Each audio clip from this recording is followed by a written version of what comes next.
இருக்கிறீங்களா? தூங்குறவர்கள் எல்லாம் அல்லேலூயா. பரவாயில்ல, நீங்க எல்லாம் சுறுசுறுப்பா இருக்கிறீங்க. ಬಹಳ ಚುರುಕಾಗಿದ್ದೀರಾ. மாதிரி மழை வந்தாதான் எல்லாம் சுறுசுறுப்பு இருக்கும். ಈ ರೀತಿಯಾಗಿ ಹವಾಮಾನಗಳಿದ್ದರೆ ಎಲ್ಲರೂ ಚುರುಕಾಗಿರ್ತೀರಾ. ஆமென். ஆமென். எல்லாம் சந்தோஷமா இருக்கிறீங்களா? ಸಂತೋಷವಾಗಿದ್ದೀರಾ. எல்லாம் சந்தோஷமா இருக்கிறீங்களா? ಸಂತೋಷವಾಗಿದ್ದೀರಾ. உண்மையாகவே சந்தோஷமா இருக்கிறீங்களா? ನಿಜವಾಗಿ ಸಂತೋಷವಾಗಿದ್ದೀರಾ. நீங்க துக்கமா இருந்தாலும் பரவாயில்லை, ದುಃಖವಾಗಿದ್ದರೂ ಪರವಾಗಿಲ್ಲ, உங்களுடைய துக்கம் சந்தோஷமாய் ನಿಮ್ಮ மாறும். ದುಃಖ ಸಂತೋಷವಾಗಿ ಮಾರ್ಪಡುತ್ತದೆ. இதைத்தான் ஆண்டவர் உங்களை பார்த்து சொல்லுகிறார். ಇದನ್ನೇ ನಿಮ್ಮ ದೇವರು ನೋಡಿ ಹೇಳುತ್ತಾರೆ. எனக்கு பயங்கரமா துக்கம் இருக்குது. ನನಗೂ ಭಯಂಕರವಾದ ದುಃಖವಿದೆ. ஆண்டவர் பேசுகிறார். ದೇವರು ಮಾತಾಡುತ್ತಾರೆ. உங்களுடைய துக்கம் சந்தோஷமாய் ನಿನ್ನ மாறும். ದುಃಖ ಸಂತೋಷವಾಗಿ ಮಾರ್ಪಡುತ್ತದೆ. துக்கங்கள் சந்தோஷமாய் மாறும். ನಿಮ್ಮ ದುಃಖ ಸಂತೋಷವಾಗಿ ಮಾರ್ಪಡುತ್ತದೆ. இதைத்தான் ஆண்டவர் உங்களுக்கு சொல்லிக் கொண்டிருக்கிறார். ಇದನ್ನೇ ದೇವರು ನಿಮಗೆ ಹೇಳುತ್ತಿದ್ದಾರೆ. இன்னைக்கு ஆராதனை குறித்து பேச வேண்டும் என்று இருந்தேன். ಇದು ನನ್ನ ಆರಾಧನೆ ಕುರಿತಾಗಿ ಮಾತಾಡೋಣ ಅಂತ ಇದ್ದೆ. முதலாவது அதை குறித்து பேசுகிறேன். ಮೊದಲು ಅದರ ಕುರಿತಾಗಿ ಮಾತಾಡೋಣ. அது மட்டுமல்ல, ಅದು ಮಾತ್ರವಲ್ಲ, இவர்களுக்கு நான் இன்றைக்கு என்ன பேச வேண்டும் என்று ஆண்டவரிடத்தில் கேட்கும் போது ಇವರ ಸ್ವಾಮಿಗಳು ಏನು ಮಾತನಾಡಬೇಕೆಂದು ಕೇಳಿದಾಗ ஆண்டவர் ஒரு வார்த்தை என்னுடைய இருதயத்தில் வைத்திருக்கிறார். ದೇವರು ಒಂದು ವಾಕ್ಯವನ್ನು ನನ್ನ ಹೃದಯದಲ್ಲಿ ಇಟ್ಟರು. அந்த வார்த்தையை நாங்கள் பார்த்து ಆ ವಾಕ್ಯವನ್ನು ನೋಡಿ ஆண்டவரை ஆராதித்து ದೇವರನ್ನು ಆರಾಧಿಸಿ நாங்கள் இந்த சர்வீஸை முடிக்க போகிறோம். ಇಂದ ಆರಾಧನೆ ಮುಗಿಸೋಣ. கர்த்தர் உங்களை மிகவும் ஆசீர்வதிப்பாராக. ಕರ್ತನು ನಿಮ್ಮನ್ನು ಹೆಚ್ಚಾಗಿ ಆಶೀರ್ವದಿಸಲಿ. ஆண்டவர் உங்களை நேசிக்கிறார். ದೇವರು ನಿಮ್ಮನ್ನು ಪ್ರೀತಿಸುತ್ತಾರೆ. ஆண்டவர் உங்களை எப்பொழுதுமே கைவிட மாட்டார். ದೇವರು ನಿಮ್ಮನ್ನು ಯಾವಾಗಲೂ ಕೈ ಬಿಡುವುದಿಲ್ಲ. ஆண்டவர் நம்மளை எப்பொழுதும் சூழ்ந்திருக்கிறார். ದೇವರು ಯಾವಾಗಲೂ ನಮ್ಮನ್ನು ಆವರಿಸಿದ್ದಾರೆ. அவர் நம்முடைய கண்மலையாக இருக்கிறார். ಆತನು ನಮಗೆ ಬಂಡೆಯಾಗಿದ್ದಾನೆ. அவர் நம்முடைய கோட்டையாக இருக்கிறார். ನಮಗೆ ಕೋಟೆಯಾಗಿದ್ದಾನೆ. அவர் நம்முடைய கேடகமாக இருக்கிறார். ಆತನು ನಮಗೆ ಕೇಂದ್ರವಾಗಿದ್ದಾನೆ. அவர் நம்முடைய நம்பிக்கையின் துருகமாக ಆತನೇ இருக்கிறார். ನಮಗೆ ನಂಬಿಕೆಯ ದುರ್ಗವಾಗಿದ್ದಾನೆ. இந்த உயிருள்ள இயேசு கிறிஸ்துவை நல்ல தேவனை நாம் நீங்களும் ஆராதித்துக் கொண்டிருக்கிறோம். ಜೀವಂತವಾಗಿರುವಂತಹ ಯೇಸು ಕ್ರಿಸ್ತನನ್ನು ನಾವು ನೀವು ಆರಾಧನೆ ಮಾಡುತ್ತಲಿದ್ದೇವೆ. ಅದು ಅದ್ಭುತமான ಪಾಠ இல்லையா? ಅದು ಒಂದು ಒಳ್ಳೆಯ ಹಾಡಲ್ಲವಾ? ಯಾರಿಗೆ ಬೇಡವಾದ ನನ್ನ ಆಶೀರ್ವಾದ ನಿಧಿಯಾಗಿ ಮಾಡಿದೆ. ஆசீர்வாத நிதியாகி மாடிது இல்லையா? என்னுடைய தாயாரும் ನಾನು இல்லையா, என்னுடைய தகப்பனாரும் சபை போதகி இன்னும் அநேக ஜனங்கள் நினைத்திருக்கலாம். எங்க அப்பாவும் சொல்லியிருக்கிறாங்க, ஏன்டா நீ பிறந்த? ಯಾಕೆ ಹುಟ್ಟಿದೆ? எங்க அம்மாவும் சொல்லியிருக்கிறாங்க, ನಾನು ಕೂಡ இவன் பிறந்ததே ஒரு சாபம் ಹುಟ್ಟಿದ್ದೆ ಒಂದು ಶಾಪ இல்லையா? ಇವனால பிரச்சனை, போராட்டம், ಸಮಸ್ಯೆ, ಹೋರಾಟ, ಇವனால கஷ்டம், ಇವರಿಂದ ಕಷ್ಟ இல்லையா? இந்த மாதிரி நிறைய இப்ப அதிகமாக பேசியிருக்கிறார்கள். ಹೆಚ್ಚಾಗಿ ಮಾತನಾಡಿದ್ದಾರೆ. ஆனா குரு பார்த்தீர்கள் என்றால் ಅದನ್ನು ನೋಡುವಾಗ யாருக்கும் வேணா என்று தூக்கி போட்ட என்ன, ಯಾರಿಗೂ ಬೇಡ ಎಂದು ಹಾಕಿದಂತ ನನ್ನನ್ನು ஆண்டவர் என்னை சேர்த்து கொண்டு ದೇವರನ್ನು ಸೇರಿಸಿಕೊಂಡು ஆண்டவர் ஒரு நாளும் போஷித்து வழிநடத்தக்கூடிய தேவனாக ದೇವರು ಪ್ರತಿನಿತ್ಯವೂ ಪೋಷಿಸುತ್ತಾನೆ, ನಡೆಸುವಂತ ದೇವರು. ஜனங்கள் உங்களை நேசிக்காமல் இருந்தாலும், ಜನರು ನಮ್ಮನ್ನು ಪ್ರೀತಿಸದೆ ಹೋಗಲಿ, ஜனங்கள் எங்களை வெறுத்தாலும், ಜನರು ನಮ್ಮನ್ನು ನಿರಾಕರಿಸಿದರು, யார் கெடுதல் செய்தாலும், ಯಾರು ಕೆಟ್ಟದ್ದು ಮಾಡಿದರು, நீங்கள் ஒரே ஒரு காரியத்தை அறிய வேண்டும். ದೇವರ ಕಾರ್ಯ ತಿಳಿಯಿರಿ. இயேசு எப்பொழுதுமே உங்களோட இருக்கிறார். ಯೇಸು ಮಾತ್ರವೇ ನಿಮ್ಮ ಜೊತೆ அவர் ಇರುವರು. மட்டும் தான் உங்களை நேசிக்கக்கூடிய தேவனாக ಅವರು இருக்கிறார். ಮಾತ್ರವೇ ನಿಮ್ಮನ್ನು ಪ್ರೀತಿಸುವಂತ ದೇವರು. அவருடைய அன்பு நமக்கு போதும். ಆತನ ಪ್ರೀತಿ ಮಾತ್ರ ನಮಗೆ ಸಾಕು. நான் எல்லாவற்றையும் இந்த உலகத்துல பார்த்திருக்கிறேன், அனுபவித்திருக்கிறேன். ಈ ಲೋಕದಲ್ಲಿ ಎಲ್ಲವನ್ನು ನೋಡಿ ಅನುಭವಿಸಿದ್ದೇನೆ. எல்லாம் வெறுமை. ಎಲ್ಲವೂ ಮಾಯಿ. நீங்கள் சாலமோனுடைய வாழ்க்கையை பார்த்தீர்கள் என்றால் ಸೌಲನ ಜೀವಿತ ನೋಡುವಾಗ அவன் எல்லா சுகபோகத்தை அனுபவித்த மனுஷனாக காணப்படுகிறான். ಎಲ್ಲಾ ವಿಧವಾದ ಸುಖ ಭೋಗವನ್ನು ಅನುಭವಿಸಿದಂತ ಮನುಷ್ಯನಾಗಿ ಕಂಡ. அவன் உலகத்துல என்ன அனுபவிக்க வேண்டுமோ ಆದರೆ ಲೋಕದಲ್ಲಿ ಏನು ಅನುಭವಿಸಬೇಕು எல்லாவற்றையும் அனுபவித்து விட்டான். ಎಲ್ಲವನ್ನು ಅನುಭವಿಸಿದ. விபச்சார வேசித்தனத்துக்குள்ளாக ஈடுபட்டான். ವಿಚಾರ ವೇಷದಲ್ಲಿ ಹೋದ. அநேக ஸ்திரீகளை திருமணம் செய்து கொண்டான். ಅನೇಕ ಸ್ತ್ರೀಯರನ್ನು ಮದುವೆ ಮಾಡಿಕೊಂಡ. அநேக பிள்ளைகள் இருந்தார்கள். ಅನೇಕ ಮಕ್ಕಳು ಇದ್ದರು. எல்லா விதமான போதை பொருட்களும் அவர் பயன்படுத்தி இருக்கிறார். ಎಲ್ಲಾ ವಿಧವಾದ ಮಾದಕ ವಸ್ತುಗಳನ್ನು ಕೂಡ ಅವನು ಉಪಯೋಗಿಸಿದ. எல்லாவற்றையும் அனுபவித்த மனுஷன் ಎಲ್ಲವನ್ನು ಅನುಭವಿಸಿದ ಮನುಷ್ಯ. கடைசியாக அந்த பிரசங்கி எழுதுகிற நேரத்துல, ಆದರೆ ಅವನು ಕೊನೆಯದಾಗಿ ಅವನು ಪ್ರಸಂಗಿ ಪುಸ್ತಕವನ್ನು ಬರೆಯುವ ಸಮಯದಲ್ಲಿ, அவர் சாகுற நேரத்துல, ಅವನು ಸಾಯುವಂತ ಸಮಯದಲ್ಲಿ, கடைசி நாட்களில் ಅದೇ ದಿವಸದಲ್ಲಿ அவர் சொல்லுவது ஒரே ஒரு காரியம், ಒಂದೇ ಒಂದು ಕಾರ್ಯ, எல்லாம் வெறுமை, ಎಲ್ಲವೂ ಮಾಯ, எல்லாம் வெறுமை. ಎಲ್ಲ ಮಾಯ. ஆண்டவர் மட்டும் தான் உண்மையாக நிலை நிற்கின்ற ದೇವರು தேவனாக ಮಾತ್ರವೇ ನೆಲೆಯಾಗಿ ನಿಲ್ಲುವವರಾಗಿದ್ದಾರೆ. எல்லாவற்றையும் பார்த்து விட்டு ಎಲ್ಲವನ್ನು ನೋಡಿ ஐயோ எல்லாம் வெறுமை, ಎಲ್ಲವೂ ಮಾಯ. இன்னைக்கு நம்முடைய வாழ்க்கை எப்படித்தான் ಇದು ನಮ್ಮ இருக்கிறது? ಜೀವಿತ ಕೂಡ ಹಾಗೆ. எல்லாம் வெறுமை, ಎಲ್ಲವೂ ಮಾಯ. ಜನங்களுடைய அன்பு வெறுமை, ಜನರ ಪ್ರೀತಿ ಮಾಯ, புருஷனுடைய அன்பு வெறுமை, ಗಂಡನ ಪ್ರೀತಿ ಮಾಯ, பொண்டாட்டியோட அன்பு வெறுமை, ಹೆಂಡತಿಯ ಪ್ರೀತಿ ಮಾಯ, பிள்ளைகளுடைய அன்பை வெறுமை, ಮಕ್ಕಳ ಪ್ರೀತಿ ಮಾಯ, எல்லாருடைய அன்பு வெறுமையான ಎಲ್ಲರ அன்பு. ಪ್ರೀತಿ ಮಾಯ. இந்த உலகத்தில் நாங்கள் எதை மேன்மையாக ಈ நினைக்கிறோமோ ಲೋಕದಲ್ಲಿ ಯಾವುದನ್ನು ಮೇಲಾಗಿ ನೆನೆಸುತ್ತೇವೆ, அதெல்லாம் வெறுமையாக ಎಲ್ಲ இருக்கிறது. ಮಾಯೆಯಾಗಿದೆ. ஒரு நாள் இதெல்லாம் அழிந்து போகிறது. ಎಲ್ಲವಿದೆಲ್ಲ ನಾಶವಾಗುತ್ತದೆ. ஆனால் கிறிஸ்துவனுடைய அன்பு என்றென்றைக்கும் நிலைநிற்கும். ಕ್ರಿಸ್ತನ ಪ್ರೀತಿ ಎಂದೆಂದಿಗೂ ಆಗಿರುತ್ತದೆ. இயேசு எப்பொழுதுமே நம்மோடு இருக்கிறார். ಯೇಸು ಯಾವಾಗ ನಮ್ಮ ಜೊತೆಯಲ್ಲಿ ಇದ್ದಾರೆ. அநேக பேர் நீங்கள் கலங்கிக் கொண்டிருக்கிறீர்கள். ನೀವು ಅನೇಕರು ಕಳವಳದಲ್ಲಿ ಇದ್ದೀರಾ. யாரிடத்திலும் சொல்லக்கூடாத வேதனைகள் ಯಾರಲ್ಲಿ ಹೇಳದಿರುವಂತ ವೇದನೆಗಳು ನಿಮ್ಮ ಹೃದಯದಲ್ಲಿ ಇದೆ. ஜனங்களிடத்தில் சொல்லாத கேவலமாய் ಜನರ பார்ப்பார்கள். ಬಳಿಯಲ್ಲಿ ಹೇಳಿದ್ರೆ ஏளனமாய் பேசுவார்களே, ಹೇಳುವಾಗ ನೆನೆಸುತ್ತಾರೆ. இயேசுவிடத்தில் போய் நீ இதைத்தான் அனுபவித்துக் கொண்டிருக்கிறாயா ಯೇಸುವಿನ ಬಳಿಗೆ ಹೋಗಿದ್ದೇನೆ ನೀನು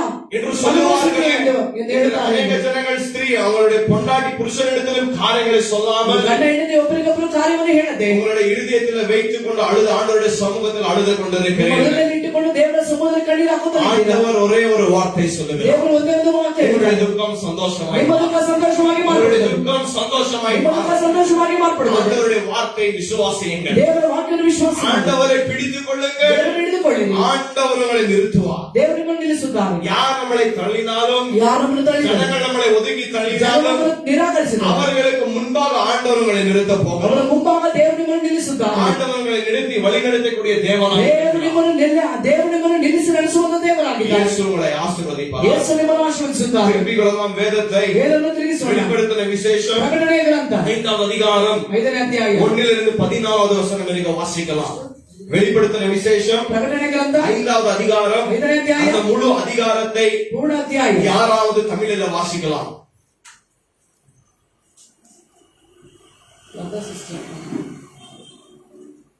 பின்பு வானத்தில் பெரிதும் ஆச்சரியமான வேறொரு அடையாளமாக கடைசியான 7 வாதைகளுடைய ಅಲ್ಲ ಅಲ್ಲ 5வது அதிகாரம் வெளிப்படுத்தின விசேஷம் 5வது அதிகாரம் 1 to 14வது வசனம் வரை.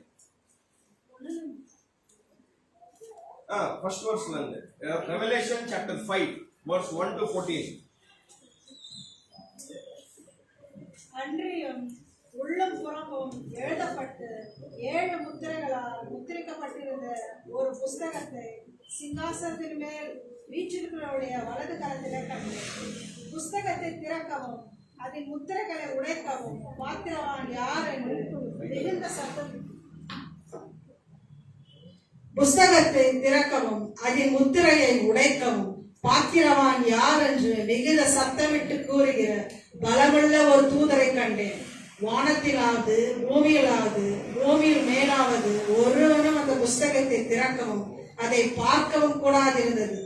ஒருவனும் அந்த புஸ்தகத்தை திறந்து வாசிக்கவும் அதை பார்க்கவும் பாத்திரவனாக காணப்படாததினால் நான் மிகவும் அழுதேன். அப்பொழுது மூப்பர்களில் ஒருவன் என்னை நோக்கி, நீ அழ வேண்டாம், இதோ யூத கோத்திரத்து சிங்கமும் தாவீதின் வேறுமானவர் புஸ்தகத்தை திறக்கவும் அதில் 7 முத்திரைகளை உடைக்கவும் ஜெயம் கொண்டிருக்கிறார் என்றான். அப்பொழுது இதோ அடிக்கப்பட்ட வண்ணமாக ஒரு ஆட்டுக்குட்டி சிங்காசனத்துக்கும் 4 ஜீவனுக்கும் மூப்பர்களுக்கும் மத்தியில நிற்க கண்டேன். அது 7 கொம்புகளையும் 7 கண்களையும் உடையதா இருந்தது. அந்த கண்கள் பூமி எங்கும் அனுப்பப்படுகிற தேவனுடைய 7 ஆவிகளாம். அந்த ஆட்டுக்குட்டியானவர் வந்து சிங்காசனத்தின் மேல் உட்கார்ந்தவருடைய வலது கரத்தில் புஸ்தகத்தை வாங்கினார். அந்த புஸ்தகத்தை அவர் வாங்கின போது அந்த 4 ஜீவன்களும் 24 மூப்பர்களும் தங்கள் தங்கள் சுரமண்டங்களையும் பரிசுத்தமான ஜெபங்களாக தூபவர்க்கத்தால் நிறைந்த பொற்வசங்களையும் பிடித்துக் கொண்டு ஆட்டுக்குட்டினாருக்கு முன்பாக வணக்கமாய் விழுந்து, தேவரீர் புஸ்தகத்தை வாங்கவும் அதன் முத்திரைகளை உடைக்கவும் பாத்திரராயிருக்கிறார். ஏனெனில் நீர் அளிக்கப்பட்ட சகல கோத்திரங்களையும் பாஷைக்காரரும் ஜனங்களும் ஜாதிகளும் எங்களை தேவன் என்று உம்முடைய இரத்தத்தினாலே மீட்டுக் கொண்டு எங்கள் தேவனுக்கு முன்பாக எங்களை ராஜாக்களும் ஆசாரமாக்கினீர். நாங்கள் பூமியில அரசாள்வோம் என்று புதிய பாட்டை பாடினார்கள். பின்னும் நான் பார்த்தபோது சிங்காசனத்தையும் ஜீவனையும் மூப்பர்களையும் சூழ்ந்தது அநேக தூதரோட சத்தத்தை கேட்டேன். அவர்களுடைய இலக்கம் 10,000 இருந்தது. அவர்களும் மகா சத்தமிட்டு, அடிக்கப்பட்ட ஆட்டுக்குட்டியானவர் வல்லமையும் ஐஸ்வர்யத்தையும் ஞானத்தையும் பலத்தையும் கனத்தையும் மகிமையின் ஸ்தோத்திரத்தையும் பெற்றுக்கொள்ள பாத்திரராயிருக்கிறார் என்று சொன்னார்கள். அப்பொழுது வானத்திலும் பூமியிலும் பூமி கீழே இருக்கிற சிருஷ்டி ஆவும் சமுத்திரத்து உள்ளவைகளும் அவர் ஆண்டு இருக்கிற வஸ்துகளை ஆவும் சிங்காசனத்தின் மேல் வீற்றிருக்கவும் ஆட்டுக்குட்டியானவர் ஸ்தோத்திரமும் கனமும் மகிமையும் வல்லமையும் சதா காலம் உண்டாவதாக என்று சொல்ல கண்டேன். அதற்கு 4 ஜீவன்களும் ஆமேன் என்று சொல்லின. 24 மூப்பர்களும் வணக்கமாய் விழுந்து சதா காலங்களிலும் உயிரோடு இருக்கிறவரை தொழுது கொண்டார்கள். ஆமென்.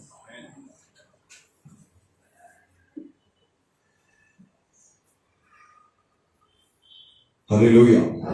இயேசு கிறிஸ்துவினுடைய நாமத்திற்கு மகிமை உண்டாகுவதாக. ಯೇಸು ಕ್ರಿಸ್ತನ ನಾಮಕ್ಕೆ ಮಹಿಮೆ ಉಂಟಾಗಲಿ. இந்த 5வது அதிகாரத்தை நான் நீங்கள் வாசித்திருக்கிறோம். ಈ 5ನೇ ಅಧ್ಯಾಯವನ್ನು ನಾನು ನೀವು ಓದಿದ್ದೇವೆ. இந்த வெளிப்படுத்தின விசேஷத்தை நீங்கள் பார்த்தீர்கள் என்றால் ಪ್ರಕಟಣೆ ಗ್ರಂಥವನ್ನು ನೀವು ನೋಡುವಾಗ கடைசி நாட்களில் என்ன சம்பவிக்க போகிறது என்று, ಕೊನೆಯ ದಿವಸಗಳಲ್ಲಿ ಏನು ಸಂಭವಿಸುತ್ತದೆ, கிறிஸ்துவினுடைய வருகைக்கு முன்பாக என்ன சம்பவங்கள் இந்த பூமியில நடக்க போகிறது என்று, ಕ್ರಿಸ್ತನ ಬರವಣಿಗೆಗೆ ಮುಂಚೆ ಏನು ಸಂಭವಗಳು ಈ ಭೂಮಿಯಲ್ಲಿ ನಡೆಯುತ್ತದೆ ಎಂದು ஆண்டவர் எல்லா காரியங்களை வெளிப்படுத்தி எழுதி வைத்திருக்கிறார். ದೇವರು ಎಲ್ಲಾ ಕಾರ್ಯಗಳನ್ನು ಆತನು ಪ್ರಕಟಿಸಿ ಬರೆದಿದ್ದಾನೆ. 4வது அதிகாரத்தை நாங்கள் வாசிக்கும் போது 4ನೇ ಅಧ್ಯಾಯವನ್ನು ಓದುವಾಗ அந்த இடத்துல பார்த்தீர்கள் என்றால் ಇಲ್ಲಿ ನೋಡುವಾಗ ஆண்டவருடைய ரத்தத்தினால மீட்கப்பட்ட சபையானது ದೇವರ ರಕ್ತದಿಂದ ತೊಳೆಯಲ್ಪಟ್ಟಂತ ಸಭೆಯಾಗುವುದು பரலோகத்திற்கு எடுத்துக்கொண்ட பின்பு ಪರಲೋಕಕ್ಕೆ ತೆಗೆದ ನಂತರ இவர்கள் என்ன செய்து கொண்டிருக்கிறார்கள் ಇವರು ಏನು என்றால் ಮಾಡುತ್ತಲಿದ್ದಾರೆ ಎಂದರೆ ஆண்டவரை ஆராதித்து துதித்துக் கொண்டிருக்கிறார்கள். ದೇವರನ್ನು ಆರಾಧಿಸುತ್ತಾ ಸ್ತುತಿಸುತ್ತಲಿದ್ದಾರೆ. ஆண்டவர் இந்த உலகத்தின் மேல என்ன நியாய தீர்ப்பு ஊற்ற போகிறாரோ, ದೇವರು ಈ ಲೋಕದಲ್ಲಿ ಏನು ನ್ಯಾಯ ತೀರ್ಪನ್ನು ಸುರಿಸುತ್ತಾರೋ, ஆண்டவர் நீதி நிறைந்த தேவன், ದೇವರು ನೀತಿ ತುಂಬಿದ ದೇವರು, அவர் உண்மை உள்ள தேவன், ಉತ್ತಮವಾದ ದೇವರು, அவர் சேனைகளின் கர்த்தர் பரிசுத்தர் என்று ಆತನು ಸೇನಾಧೀಶನಾದ ಕರ್ತನು ಪರಿಶುದ್ಧನು ಎಂದು ஜனங்கள் ஆண்டவரை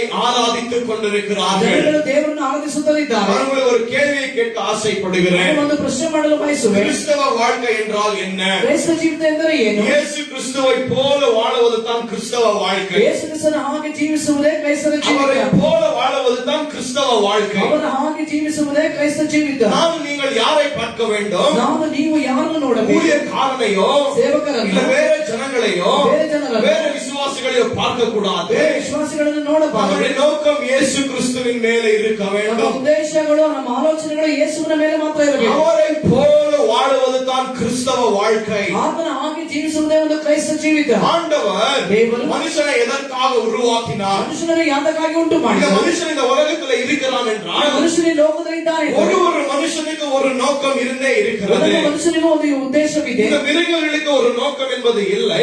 ಆದರೆ ಪ್ರಾಣಿಗಳಿಗೆ ಯಾವ ಉದ್ದೇಶವಿಲ್ಲ. இல்ல, அதுக்கும் நோக்கம் இருக்கிறது. ಇಲ್ಲ, ಅದಕ್ಕೊಂದು ಉದ್ದೇಶವಿದೆ. அதுவும் ஆண்டவரை மகிமைப்படுத்துகிறது. ಅದು ಕೂಡ ದೇವರನ್ನು ಮಹಿಮೆಪಡಿಸುತ್ತದೆ. அவருடைய சித்தத்தின் பிரகாரம் இந்த பூமியில் அது வாழுகிறது. ದೇವರ ಚಿತ್ತದ ಪ್ರಕಾರ ಈ ಭೂಮಿಯಲ್ಲಿ ಅದು ಜೀವಿಸುತ್ತದೆ. இந்த ஆண்டவர் உருவாக்கின எல்லா காரியங்களும் ದೇವರು ಉಂಟು ಮಾಡಿದಂತ ಎಲ್ಲಾ ಕಾರ್ಯಗಳು அவரை மகிமைப்படுத்திக் கொண்டே இருக்கிறது. ಅವರನ್ನು ಮಹಿಮೆಪಡಿಸುತ್ತಲೇ ಇದೆ. அப்பொழுது ஆண்டவர் மனுஷனை எதற்காக உருவாக்கினார் என்றால் ದೇವರು ಮನುಷ್ಯನನ್ನು ಯಾತಕ್ಕಾಗಿ ಉಂಟು ಮಾಡಿದ? அவரை அறியும்படியாய், ಅವರನ್ನು ತಿಳಿಯುವ, அவரை ஆராதித்து, ಅವರನ್ನು ಆರಾಧಿಸಿ, அவரை மகிமைப்படுத்தும்படியாய் ಅವರನ್ನು ಮಹಿಮೆಪಡಿಸುವ ஆண்டவர் மனுஷனை உருவாக்கினார். ದೇವರು ಮನುಷ್ಯನನ್ನು ಉಂಟು ಮಾಡಿದ. அவர் மனுஷன் என்ன செய்து விட்டார்? ಮನುಷ್ಯನು ಮಾಡಿದ பாவத்திற்குள்ளாக விழுந்து விட்டு ಪಾಪದೊಳಗೆ ಬಿದ್ದು ಬಿಟ್ಟು ஆண்டவருக்கு விரோதமாய் எழுந்து நின்று ದೇವರಿಗೆ ವಿರೋಧವಾಗಿ ಎದ್ದು ನಿಂತು ஆண்டவரை ஆராதிப்பதை விட்டுவிட்டு ದೇವರನ್ನು ಆರಾಧಿಸುವುದು ಬಿಟ್ಟು ಬಿಟ್ಟು அவர் உருவாக்கின காரியங்களை ஜனங்கள் இன்றைக்கு ஆராதித்துக் கொண்டிருக்கிறார்கள். ಆಗ ಅವರುಗಳು ಉಂಟು ಮಾಡಿದಂತ ಕಾರ್ಯಗಳು ಜನಗಳು ಆರಾಧಿಸುತ್ತಲಿದ್ದಾರೆ. அப்ப ஆண்டவர் ஒரு கிறிஸ்தவரை எதற்காக அழைக்கிறார் என்றால் ಆದ್ದರಿಂದ ದೇವರೊಬ್ಬ ಕ್ರೈಸ್ತವನು ಯಾತಕ್ಕಾಗಿ ಕರೆಯುತ್ತಾರೆ? அவரை தொழுது கொண்டு ಆತನನ್ನು ಆರಾಧಿಸಿ, அவரை ஆராதிக்கும்படியா. ಅವರನ್ನು ಆರಾಧಿಸುವಂತೆ. ஆராதனை என்பது ஒரு கிறிஸ்தவ வாழ்க்கையாக ಅದು இருக்கிறது. ಒಂದು ಕ್ರೈಸ್ತ ಜೀವಿತವಾಗಿದೆ. இதை நாங்க ஒரு வாரத்துல எவ்வளவு நாள் நாங்கள் ஆராதிக்கிறோம்? ಒಂದು ವಾರದಲ್ಲಿ ಎಷ್ಟು ದಿವಸ ನಾವು ಆರಾಧನೆ ಮಾಡುತ್ತೇವೆ? யாராவது பதில் சொல்ல முடியுமா? ಯಾರಾದ್ರೂ ಉತ್ತರ ಹೇಳಲು ಸಾಧ್ಯವಾ? நம்ம வாரத்துல ವಾರದಲ್ಲಿ எவ்வளவு நாள் ஆராதிக்கிறோம்? ಎಷ್ಟು ದಿವಸ ಆರಾಧಿಸುತ್ತೇವೆ? வாரத்துல ஒரு நாள் ஆராதிச்சா போதும் இல்லையா? ವಾರದ ಒಂದು ದಿವಸ ಆರಾಧನೆ ಮಾಡಿದ್ರೆ ಸಾಕಲ್ಲ? ஆமென், அல்லேலூயா. Hallelujah. உங்க விசுவாசி ரொம்ப நல்ல விசுவாசி. நல்ல ಒಳ್ಳೆ ವಿಶ್ವಾಸಿಗಳು வேதாகமத்துல இருக்குதா சொல்றான். ವೇದದಲ್ಲಿ ಇರುವುದನ್ನು ಹೇಳ್ತೀರಾ? ஆனா இன்னைக்கு ஆண்டவர் அதெல்லாம் உடைக்க போகிறார். ದೇವರಿಗೆ ಅದನ್ನು ಹೊಡೆಯುತ್ತಾರೆ. ஆராதனை என்பது ಆರಾಧನೆ ಎನ್ನುವುದು வாரத்துல ஒரு நாள் வந்து ವಾರದಲ್ಲಿ ಒಂದು ದಿವಸ ஒரு கூட்ட ஜனத்தோடு ಒಂದು ಕೂಟ ಜನರು இங்கே ஆராதனை செய்து ಆರಾಧನೆ ಮಾಡಿ பாடல்களை பாடி ಹಾಡುಗಳನ್ನು ಹಾಡಿ போய்விடுவது மட்டும் ஆராதனை அல்ல. ಹೋಗುವುದು ಮಾತ್ರ ಆರಾಧನೆ ಅಲ್ಲ. ஆராதனை என்பது ಆರಾಧನೆ ಎನ್ನುವುದು ஒரு கிறிஸ்தவனும் ಒಬ್ಬ ಕ್ರೈಸ್ತನು வாழ்க்கையில அபியாசம் செய்யக்கூடிய பழக்கமாக இருக்க வேண்டும். ಜೀವನದಲ್ಲಿ ಅಭ್ಯಾಸ ಮಾಡುವಂತ ಒಂದು ಕಾರ್ಯಗಳ ஒரு நாளும் நாங்கள் ஆராதனை செய்ய வேண்டும். ಈ ರೀತಿಯ ದೇವರನ್ನು ಆರಾಧಿಸಬೇಕು. ஒரு நாளும் நானும் நீங்கள் ஆண்டவரை தொழுது கொள்ள ಈ வேண்டும். ರೀತಿಯ ನಾವು ದೇವರನ್ನು ನಾವು ಆರಾಧಿಸಬೇಕು. இன்றைக்கு ஜனங்கள் ஆண்டவரை இரண்டு விதத்தில் ஆராதித்துக் கொண்டிருக்கிறார்கள். ಜನಗಳು ದೇವರನ್ನು ಎರಡು ವಿಧವಾಗಿ ಆರಾಧಿಸುತ್ತಾರೆ.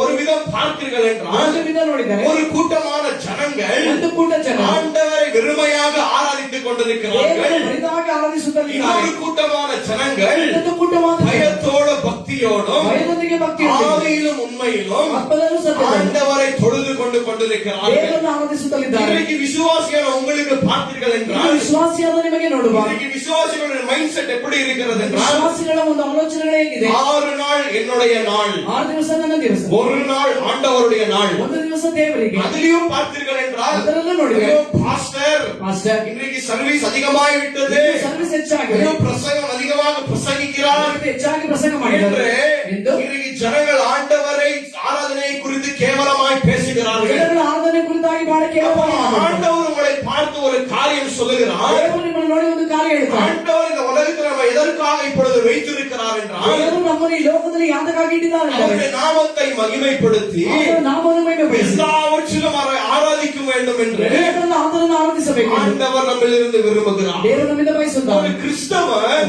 வாரத்துல ஒரு நாள் மட்டும் ஆராதிக்கிற மனுஷன் அல்ல, ವಾರದಲ್ಲಿ ಒಂದು ದಿವಸ ಮಾತ್ರ ಆರಾಧಿಸುವ ಮನುಷ್ಯ. 7 நாளும் எல்லா வேளையிலும் அவன் ஆராதிக்கக்கூடிய மனுஷனாக இருக்கிறவன் மட்டும் தான் கிறிஸ்தவனாக இருக்க முடியும். 7 ದಿವಸಗಳು ಯಾರು ಆತನನ್ನು ಆರಾಧಿಸುತ್ತಾರೋ ಅವರು ಮಾತ್ರವೇ ಕ್ರೈಸ್ತರಾಗಿದ್ದಾರೆ. ஆராதனை என்பது இந்த ஜனங்கள் இன்றைக்கு அப்படியாக நினைத்துக் கொண்டிருக்கிறார்கள். ಎನಿಸುತ್ತಾರೆ. கண்டிப்பாக ஞாயிற்றுக்கிழமை சபையில வந்து ஒன்றாக கூடி நாங்கள் ஆராதிக்க வேண்டும். ವಿಶೇಷವಾಗಿ ಭಾನುವಾರದಂದು ಸಭೆಯಲ್ಲಿ ಬಂದು ಕೂಡಿ ನಾವೆಲ್ಲರೂ ಆರಾಧಿಸಬೇಕು. ஆனால் வீட்டில் நீங்கள் தனிப்பட்ட முறையில் ஆண்டவரை ஆராதிக்க வேண்டும். ಮನೆಗಳಲ್ಲಿ ನೀವು ಪ್ರತ್ಯೇಕವಾಗಿ ದೇವರನ್ನು ನೀವು ಆರಾಧಿಸಲೇಬೇಕು. நீங்கள் ஆவியிலும் உண்மையிலும் ஜெபித்தாலே அதே தான் ஆராதனை என்று வார்த்தை ನೀವು சொல்லுகிறது. ಆತ್ಮದಲ್ಲಿ ಸತ್ಯದಲ್ಲಿ ಪ್ರಾರ್ಥಿಸುವಾಗ ಅದೇ ಆರಾಧನೆ ಎಂದು ವಾಕ್ಯ ಹೇಳುತ್ತದೆ. இன்னைக்கு ஜனங்கள் நினைத்துக் கொள்கிறார் 2 பாடல்களை பாடி முடித்து விட்டால் ஆராதனை முடிந்து விட்டது. ಜನರು ಅಂದುಕೊಳ್ಳುತ್ತಾರೆ 2 ಹಾಡುಗಳನ್ನು ಹಾಡಿ ಮುಗಿಸಿದರೆ ಆರಾಧನೆ ಎಂದು. இல்ல, அவர் என்ன சொல்லுகிறார்?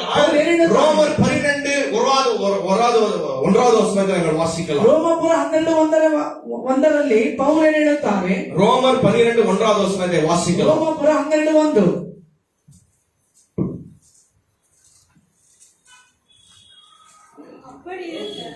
அப்படி இருக்க சகோதரரே நீங்கள் உங்களை உங்கள் சரீரங்களை பரிசுத்தமும் தேவனுக்கு பிரியமான ஜீவ பலியாக ஒப்பு கொடுக்க வேண்டும் என்று தேவனுடைய இரக்கங்களை முன்னிட்டு உண்மை நான் வேண்டிக் கொள்கிறேன். கர்த்தருடைய நாமத்திற்கு மகிமை உண்டாகுவதாக. அப்போ இங்கிலீஷ்ல இப்படியாக இருக்கிறது. Therefore I urge you brethren by the mercies of God to present your bodies as a living and a holy sacrifice, that which is acceptable and pleasing in the sight of God. ಆದುದರಿಂದ ಸಹೋದರರೇ, ದೇವರ ಕನಿಕರವನ್ನು ನಿಮ್ಮ ನೆನಪಿಗೆ ತಂದು ನಿಮ್ಮನ್ನು ಬೇಡಿಕೊಳ್ಳುವುದೇನೆಂದರೆ ನೀವು ನಿಮ್ಮ ನಿಮ್ಮ ದೇಹಗಳನ್ನು ದೇವರಿಗೆ ಮೀಸಲಾಗಿಯೂ ಮೆಚ್ಚುಗೆಯಾಗಿಯೂ ಇರುವ ಸಜೀವ ಯಜ್ಞವಾಗಿ ಅರ್ಪಿಸಿರಿ, ಇದೇ ನಿಮ್ಮ ವಿವೇಕ ಪೂರ್ವಕವಾದ ಆರಾಧನೆಯು. ஆண்டவர் நம்மிடத்தில் என்ன விரும்புகிறார்? ನಮ್ಮ ಬಳಿಯಿಂದ ಏನು ಎದುರುಗೊಳ್ಳುತ್ತಾರೆ? சரீரத்தை ஆண்டவருக்கு ஒப்பு கொடுத்து ಶರೀರವನ್ನು ದೇವರಿಗೆ ಸಮರ್ಪಿಸಿ அவருடைய சித்தத்தின் பிரகாரமாய் வாழுகிறவர்கள், ಆತನ ಚಿತ್ತದ ಪ್ರಕಾರವಾಗಿ ಜೀವಿಸುವವರು, அவர்கள் உண்மையாகவே ஆண்டவரை ஆராதிக்கிற மனுஷர்கள் என்று வார்த்தை சொல்லுகிறது. ಅವರು ನಿಜವಾಗಿ ದೇವರನ್ನು ಆರಾಧನೆ ಮಾಡುವವರು ಎಂದು ವಾಕ್ಯ ಹೇಳುತ್ತದೆ. அப்ப பாருங்கள், கர்த்தருடைய நாமத்திற்கு மகிமை உண்டாகுவதாக. அப்போ நம்முடைய வாழ்க்கை என்னவாக இருக்கிறது? ಜೀವಿತ ಏನಾಗಿದೆ? ஆவிக்குரிய ஆராதனையாக இருக்க வேண்டும். ಆರಾಧನೆಯಾಗಿದೆ. எல்லா வேளையிலும் ಎಲ್ಲಾ என்ன செய்தாலும் ಏನೇ ಮಾಡಿದರೂ ஆண்டவருடைய நாம மகிமைக்காக செய்ய வேண்டும். ನಾಮದ ಮಹಿಮೆಗಾಗಿ ಮಾಡಬೇಕು. இல்லையா நீங்கள் பரலோகத்திற்கு போகிறவரை என்ன நாங்கள் என்ன செய்ய போகிறோம்? ನಾವು ನೀವು ಪರಲೋಕಕ್ಕೆ ಹೋದರೆ ಏನು ಮಾಡುತ್ತೇವೆ? யாருக்காவது தெரியுமா? ಏನಾಗುತ್ತೆ ಗೊತ್ತಾ?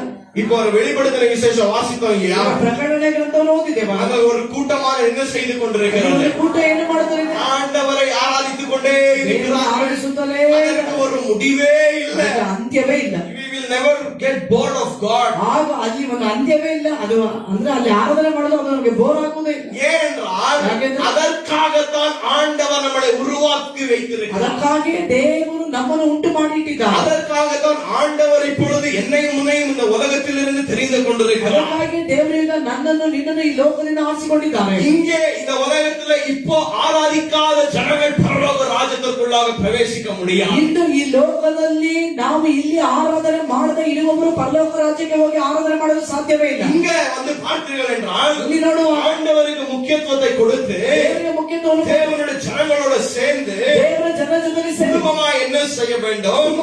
ஆண்டவரை ஆராதித்து அவருடைய நாமத்தை மகிமைப்படுத்தக்கூடிய ஒரு பரிசுத்தமான சந்ததியாக நீங்கள் காணப்பட வேண்டும். ಅವರ ನಾಮವನ್ನು ಮಹಿಮೆಪಡಿಸುವಂತಹ ಪರಿಶುದ್ಧವಾದ ಸಂತತಿಯಾಗಿ ನೀವು ಕಾಣಲ್ಪಡಬೇಕು. அப்படிப்பட்ட ஜனங்களிலே மட்டும்தான் ஆண்டவர் பிரியமாக இருக்கிறார். ಆ ರೀತಿಯ ಜನಗಳೊಂದಿಗೆ ಮಾತ್ರವೇ ದೇವರು ಪ್ರಿಯವಾಗಿರುತ್ತಾರೆ. இங்கே ஆண்டவரை ஆராதிக்காத ஜனங்கள், ಇಲ್ಲಿ ದೇವರನ್ನು ಆರಾಧನೆ ಮಾಡದಿರುವ ಜನರು, ஆண்டவரை விரும்பாத ஜனங்கள் ಇಲ್ಲಿ ದೇವರನ್ನು ಬಯಸದಿರುವ ಜನರು தேவனுடைய ராஜ்யத்திற்குள்ளாக போய் அங்கே அவரை நித்தியத்திற்கும் அவரை ஆராதிக்க முடியாது. ಹಾಗೂ ದೇವರ ರಾಜ್ಯಕ್ಕೆ ಹೋಗಿ ಅಲ್ಲಿ ಆತನನ್ನು ನಿತ್ಯತ್ವಕ್ಕೆ ಆರಾಧನೆ ಮಾಡಲು ಸಾಧ್ಯವಿಲ್ಲ. நாங்கள் ஆண்டவர் என்ன செய்ய போகிறோம்? ನಾವು ದೇವರನ್ನು ಮಾಡುತ್ತೇವೆ. நித்தியத்திற்கு, அந்த நித்தியத்திற்கு முடிவே இல்லை. ಆ ಒಂದು ನಿತ್ಯತ್ವಕ್ಕೆ ಅಂತ್ಯವೇ ಇಲ್ಲ. ஆண்டவரை முகத்தை பார்த்து ದೇವರ ಮುಖವನ್ನು அவரை ನೋಡಿ தரிசித்துக் கொண்டு ಅವರು ದರ್ಶಿಸುತ್ತಾರೆ. அவருடைய நாமத்தை உயர்த்தி கொண்டு ಅವರ ನಾಮವನ್ನು ಮೇಲಕ್ಕೆತ್ತುತ್ತಾರೆ. அவரை ஆராதித்துக் கொண்டே இருப்போம். ಅವರನ್ನು ಆರಾಧಿಸುತ್ತಲೇ அப்படிப்பட்ட ஜனங்கள் மட்டும்தான் ராஜ்யத்தின் பிள்ளைகளாக இருக்க ಆ முடியும். ರೀತಿಯಾದ ಜನಗಳು ಮಾತ್ರವೇ ರಾಜ್ಯದ ಮಕ್ಕಳಾಗಿರಲು ಸಾಧ್ಯ. அப்போ இங்க நாங்கள் ஆண்டவருக்கு முக்கியத்துவத்தை கொடுக்க வேண்டும். ಹಾಗಾದ್ರೆ ಇಲ್ಲಿ ನಾವು ದೇವರಿಗೆ ಮುಖ್ಯತ್ವ ಕೊಡಬೇಕು. வெறும் சபையில ஒரு நாள் மட்டும் ஆண்டவரை ஆராதிப்பது மட்டுமல்ல, ಒಂದು ದಿವಸ ಮಾತ್ರ ನಾವು ದೇವರನ್ನು ಆರಾಧನೆ ಮಾಡುವುದಲ್ಲ, உங்களுடைய வாழ்க்கையை நீங்கள் ஜீவ பலியாக அர்ப்பணிக்க வேண்டும். அதுதான் உண்மையான ஆராதனை. ನಿಮ್ಮ ಜೀವಿತವನ್ನು ನೀವು ದೇವರಿಗೆ ಎಂದು ಸಜೀವ ಬಲಿಯಾಗಿ ಅರ್ಪಿಸಿ ಆರಾಧಿಸಬೇಕು. ಅದೇ ನಿಜವಾದ ಆರಾಧನೆ. இல்லையா? நீங்கள் வேதம் வாசிக்கும் போது ஆண்டவரை ஆராதிக்க ನೀವು வேண்டும். ವೇದ ಓದುವಾಗ ದೇವರನ್ನು ಆರಾಧಿಸಬೇಕು. ஜெபிக்கும் போது ஆண்டவரை ஆராதிக்க வேண்டும். ಪ್ರಾರ್ಥಿಸುವಾಗ ನೀವು ದೇವರನ್ನು ಆರಾಧಿಸಬೇಕು. பாடல்களை பாடும்போது ஆண்டவரை ஆராதிக்க வேண்டும். ಹಾಡುಗಳನ್ನು ಹಾಡುವಾಗ ದೇವರನ್ನು ಆರಾಧಿಸಬೇಕು. நீங்கள் செய்கிற வேலைகளின் மூலமா நீங்கள் ஆண்டவரை ஆராதிக்க ನೀವು வேண்டும். ಮಾಡುವಂತಹ ಕೆಲಸಗಳ ಮೂಲಕ ದೇವರನ್ನು ಆರಾಧಿಸಬೇಕು. பவுல் சொல்லுகிறார், பவுல் எழுதுகிறார், நீங்கள் புசித்தாலும் ತಿಂದರು குடித்தாலும் ಕುಡಿದರು எதை செய்தாலும் ಏನೇ ಮಾಡಿದರು அவருடைய நாமத்தின் மகிமைக்காக செய்யுங்கள். ಅವರ ನಾಮದ ಮಹಿಮೆಗಾಗಿ ಮಾಡಿ. அப்ப ஆண்டவர் சொல்லுகிறார், தேவன் எழுதுகிறார், இந்த ஜனத்தை ಈ ಜನರನ್ನು எனக்கென்று ஏற்படுத்தினேன், ನನಗೆಂದೇ ಏರ್ಪಡಿಸಿ இவர்களின் துதியை சொல்லி ಇವರು வருவார். ನನ್ನನ್ನು ಸ್ತುತಿಸುತ್ತಾ ಬರುತ್ತಾರೆ. அவருடைய நாமத்திற்கு மகிமை உண்டாகுவதாக. ನಾಮಕ್ಕೆ ಮಹಿಮೆ ಉಂಟಾಗಲಿ. ஆண்டவர் என்ன சொல்லுகிறார்? தேவன் என்ன எழுதுகிறார்? ஆண்டவர் எதற்காக உங்களை இந்த கிறிஸ்தவ வாழ்க்கைக்குள்ளாக அழைத்திருக்கிறார் ದೇವರು என்றால், ಯಾತಕ್ಕಾಗಿ ನಿಮ್ಮನ್ನು ಅಂದ್ರೆ ಈ ಒಂದು ಕ್ರೈಸ್ತ ಜೀವಿತ ನಡೆಸುವುದಕ್ಕೆ ಕರೆದಿದ್ದಾರೆ. அவருடைய மீட்பை நாங்கள் பெற்றிருக்கிறோம், ಅವರ ವಿಮೋಚನೆಯನ್ನು அவருடைய ಹೊಂದಿದ್ದೇವೆ. மன்னிப்பை நாங்கள் ಆತ್ಮ பெற்றிருக்கிறோம், ಕ್ಷಮಾಪಣೆಯನ್ನು ಹೊಂದಿದ್ದೇವೆ. பாவ சுத்திகரிப்பை பெற்றிருக்கிறோம், ಪಾಪ ಶುದ್ಧೀಕರಣ ಹೊಂದಿದ್ದೇವೆ. நித்திய ஜீவனை ನಿತ್ಯ பெற்றிருக்கிறோம். ಜೀವ ಹೊಂದಿದ್ದೇವೆ. ஆண்டவர் இப்பொழுது நம்மிடத்தில் என்ன விரும்புகிறார்? ದೇವರಿಂದ ನಮ್ಮ ಬಳಿಗೆ ಏನು என்னுடைய ಬಯಸುತ್ತಾರೆ? பிள்ளைகள் ನನ್ನ ಮಕ್ಕಳು என்னை ஆராதித்து ನನ್ನನ್ನು ಆರಾಧಿಸಿ, ஆவியிலும் உண்மையிலும் என்னை தொழுது கொள்ள வேண்டும். ಆತ್ಮದಿಂದಲೂ ಸತ್ಯದಿಂದಲೂ ನನ್ನನ್ನು ಆರಾಧಿಸಬೇಕು. என்னுடைய பிள்ளைகள் என்னை ஆராதிக்க ನನ್ನ வேண்டும். ಮಕ್ಕಳು ನನ್ನನ್ನು ಆರಾಧಿಸಬೇಕು. அதற்காகத்தான் ஆண்டவர் நம்மளை ஏற்படுத்தி வைத்திருக்கிறார். ಅದಕ್ಕಾಗಿ ದೇವರು ನಮ್ಮನ್ನು ಏರ್ಪಡಿಸಿಟ್ಟಿದ್ದಾರೆ. ஆனால் இன்றைக்கு ஆராதனையை விட்டுவிட்டு ಅವರಿಂದ ಆರಾಧನೆಯನ್ನು ಬಿಟ್ಟು இன்றைக்கு நாங்கள் ஏதோ காரியங்களை செய்து கொண்டு ಏನೋ ಕಾರ್ಯಗಳನ್ನು ಮಾಡುತ್ತಾರೆ. ஆண்டவரை பிரியப்படுத்தாமல் அவரை நாங்கள் துக்கப்படுத்திக் கொண்டிருக்கிறோம். ದೇವರನ್ನು ಪ್ರಿಯಪಡಿಸಿದ ನಾವು ಆತನನ್ನು ದುಃಖಪಡಿಸುತ್ತಲಿದ್ದೇವೆ. அங்கே ஜனங்கள் பாவம் செய்வது ಅನ್ಯ ಜನಗಳು ಪಾಪ ಮಾಡುವುದು, ஆண்டவருடைய கோபம் அப்படியே எழும்புகிறது. ಆ ದೇವರ ಕೋಪ ಅದು ಹಾಗೆ ಹೇಳುತ್ತದೆ. எப்பொழுது விசுவாசிகள் பாவம் செய்கிறார்களோ ಯಾವ ವಿಶ್ವಾಸಗಳ ಪಾಪ ಮಾಡುತ್ತಾರೆ அப்பொழுது ஆண்டவர் துக்கம் அடைகிறார். ಆಗ ದೇವರು ದುಃಖ ಪಡುತ್ತಾರೆ.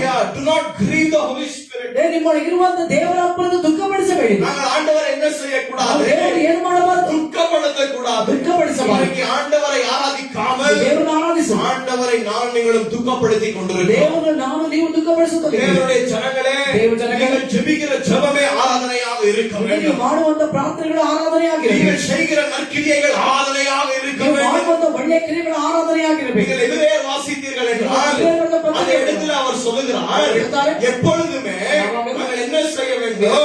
நம்முடைய உதடுகளானது ಹಾಗೂ ನಮ್ಮ ತುಟಿಗಳು ஆண்டவருடைய நாமத்தை உயர்த்தி கொண்டே இருக்க ದೇವರ வேண்டும். ನಾಮವನ್ನು ಮೇಲೆಗೆತ್ತುತ್ತಲೇ ಇರಬೇಕು. Our lips must continually praise God. ನಮ್ಮ ತುಟಿಗಳು ಯಾವಾಗಲೂ ಆತನನ್ನು ಸ್ತುತಿಸುತ್ತಲೇ அது ಇರಬೇಕು. மட்டுமல்ல, ಮಾತ್ರವಲ್ಲ, பிறருக்கு நன்மைகளை செய்யுங்கள் என்ற வார்த்தை ಹಾಗೂ சொல்லுகிறது. ಕೆಲವರಿಗೆ ಒಳ್ಳೆಯದನ್ನು ಮಾಡಿ ಎಂದು ವಾಕ್ಯ அது ಹೇಳುತ್ತದೆ. ஒரு ஆராதனையாக இருக்கிறது. ಅದು ಒಂದು ಆರಾಧನೆಯಾಗಿದೆ. நம்முடைய ஜெபமே ஆராதனையாக மாறுபட வேண்டும். ಪ್ರಾರ್ಥನೆ ಆರಾಧನೆಯಾಗಿ நம்முடைய வேத வாசிப்பு ஆராதனையாக மாறுபட வேண்டும். ಓದುವುದು ಆರಾಧನೆಯಾಗಿ ಮಾಡಬೇಕು. ஆண்டவரை ஆவியிலும் உண்மையிலும் தொழுது கொள்ள வேண்டும். ದೇವರನ್ನು ಆತ್ಮದಿಂದಲೂ ಸತ್ಯದಿಂದಲೂ ಆರಾಧಿಸಬೇಕು. இன்றைக்கு சபையில ரெண்டு விதமான கூட்டங்கள் இருக்கிறது. ಈ ಸಭೆಗಳಲ್ಲಿ ಎರಡು ವಿಧವಾದ ಕೂಟವಿದೆ. ரெண்டு விதமான ஜனங்கள் ஆராதனை செய்து கொண்டிருக்கிறார்கள். ಎರಡು ವಿಧವಾದ ಜನಗಳು ದೇವರನ್ನು ಆರಾಧಿಸುತ್ತಲಿದ್ದಾರೆ. ரெண்டு விதத்தில் ஆண்டவரை ஆராதித்துக் ಎರಡು கொண்டிருக்கிறார்கள். ವಿಧದಲ್ಲಿ ದೇವರನ್ನು ಆರಾಧಿಸುತ್ತಲಿದ್ದಾರೆ. திருப்பிக் கொள்ளலாம் வேதத்தை. ಇದನ್ನು ತಿರುಗಿಸೋಣ. மத்தேயு 15வது அதிகாரம் ಮತ್ತಾಯ ಬರೆದ ಸುವಾರ್ತೆ 15 1வது வசனத்தை வாசியுங்கள். 1ನೇ ವಚನ ಓದಿರಿ.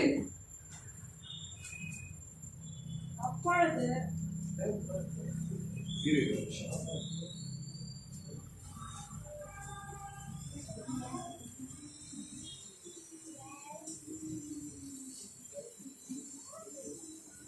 அதிகாரம் ಸರಿ 15ನೇ ಅಧ್ಯಾಯ ಮತ್ತಾಯ ಬರೆದ ஒன்றிலிருந்து ಸುವಾರ್ತೆ 15 9வது வசனம் வரைக்கும் வாசிக்கலாம். 1ರಿಂದ 9ನೇ ವಚನದವರೆಗೂ ಓದಿರಿ.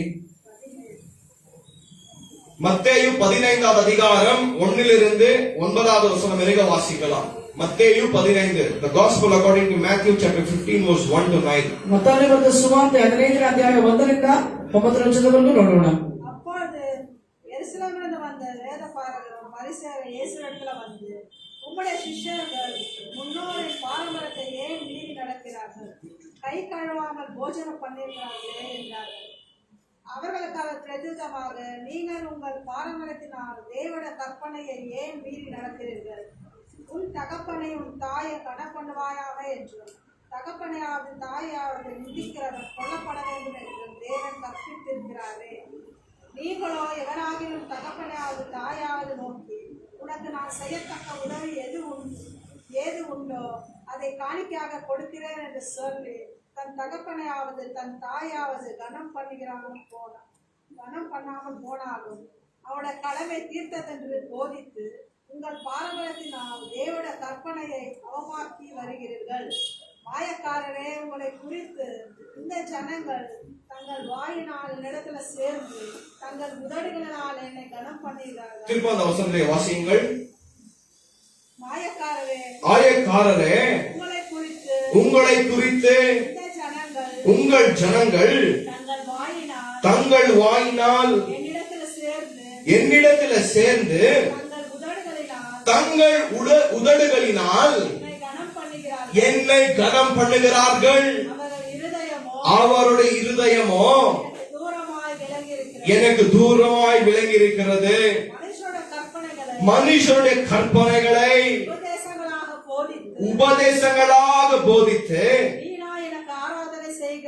வீணா எனக்கு ஆராதனை செய்கிறார்கள் என்று ஏசாயா தீர்க்கதரிசி நன்றாய் சொல்லியிருக்கிறார் என்றார். ஆமென். கர்த்தருடைய நாமத்திற்கு மகிமை உண்டாகுவதாக. அப்போ ஆராதனை பார்த்தீர்கள் என்றால் வார்த்தை சொல்லுகிறது நாங்கள் உண்மையாக எப்படி ஆராதிக்க வேண்டும். யோவான் 4:24 இருக்கிறது. நானும் நீங்களும் ஆண்டவர் எப்படி ஆராதிக்க வேண்டும் என்றால் ஆவியிலும் உண்மையிலும் ஆராதிக்க வேண்டும் என்று வார்த்தை நமக்கு சொல்லுகிறது. அப்போ ஒரு கூட்டமான ஜனங்கள் ஆண்டவரை ஆவியிலும் உண்மையிலும் ஆராதித்துக் கொண்டிருக்கிறார்கள். இன்னொரு கூட்டமான ஜனங்கள் ஆண்டவரை வெறுமையில் ஆராதித்துக் கொண்டிருக்கிறார்கள். இன்றைக்கு அநேக சபை ஜனங்கள் ஆண்டவரை வெறுமையில் ஆராதித்துக் கொண்டிருக்கிறார்கள். வாயினாலே ஆண்டவர் என்று பேசுகிறார்கள். ஆண்டவர் அதை செய்கிறார், இதை செய்கிறார், ஆண்டவர் இப்படிப்பட்டவர் அப்படிப்பட்டவர் என்று சொல்லுகிறார்கள். இவர்கள் சபைகளுக்கு வருகிறார்கள், கரங்களை தட்டுகிறார்கள், வாயை விட்டு பாடல்களை பாடுகிறார்கள், எல்லா சர்ச்சு சர்வீஸ்களிலே இருப்பார்கள், சபையில எல்லாம் உதவி செய்வார்கள், எல்லாம் செய்வார்கள். ஆனால் ஒரு கூட்டமான ஜனங்கள் ஆண்டவரை வெறுமையில ஆராதித்துக் கொண்டிருக்கிறார்கள். இன்றைக்கு இருக்கிற அநேக சபை ஜனங்கள் விக்கிராராதனைக்குள்ளாக ஈடுபட்டிருக்கிறார்கள். விக்கிராராதனை என்றால் என்ன? ஏதோ ஒரு சொரூபத்தை வைத்து வணங்குவது மட்டும் விக்கிராராதனை அல்ல. நமக்கு பிடித்த வழிகளிலே பிடித்த மாதிரி ஆண்டவரை ஆராதனை செய்வது ஒரு வெறுமையான ஆராதனையாக இருக்கிறது. இன்றைக்கு ஆண்டவரை நாங்கள் எப்படி அறிய முடியும் என்றால் வார்த்தை என்ன சொல்லுகிறது? அவரை நாங்கள் ஆவியிலும் உண்மையிலும் ஆராதிக்க வேண்டும். வெறுமையில் ஆண்டவரை நாங்கள் ஆராதிக்க கூடாது. இந்த ஆவி என்பது ஆண்டவர் என்ன செய்கிறார்? நாங்கள் ரட்சிக்கப்படுகிற நேரத்தில் மரித்த ஆத்மாவிற்கு அப்ப ஆண்டவர் என்ன செய்கிறார்? அவருடைய ஜீவனை கொடுக்கிறார். அவருடைய ஜீவன் எப்பொழுது நமக்கு கொடுக்கிறாரோ அந்த நொடியில் நாங்கள் என்ன செய்து விடுகிறோம்? நம்முடைய ஸ்பிரிட்டும் ஆண்டவருடைய ஸ்பிரிட்டும் கனெக்ட் ஆகி விடுகிறோம். ನಮ್ಮ ಉಸಿರು ದೇವರ ಉಸಿರು ಅದು ಒಂದಾಗುತ್ತದೆ. இப்பொழுது நாங்கள் ஆண்டவர் யார் என்று அறிந்திருக்கிறோம். ನಾವು ದೇವರು ಯಾರು ಎಂದು ತಿಳಿದಿದ್ದೇವೆ. இவர் தான் உண்மையான தேவன் என்று அறிகிறோம். ஒரே நிஜமான தேவன். இவர் மட்டும் தான் தேவன், இவரை தவிர வேற தேவர்கள் யாரும் இல்லை என்று அறிந்திருக்கிறோம். இவர் மாத்திரமே தேவன், இவரை பிட்டರೆ யாரும் இல்லை என்று நாம் ತಿಳಿದಿದ್ದೇವೆ. நாங்கள் என்ன செய்கிறோம்?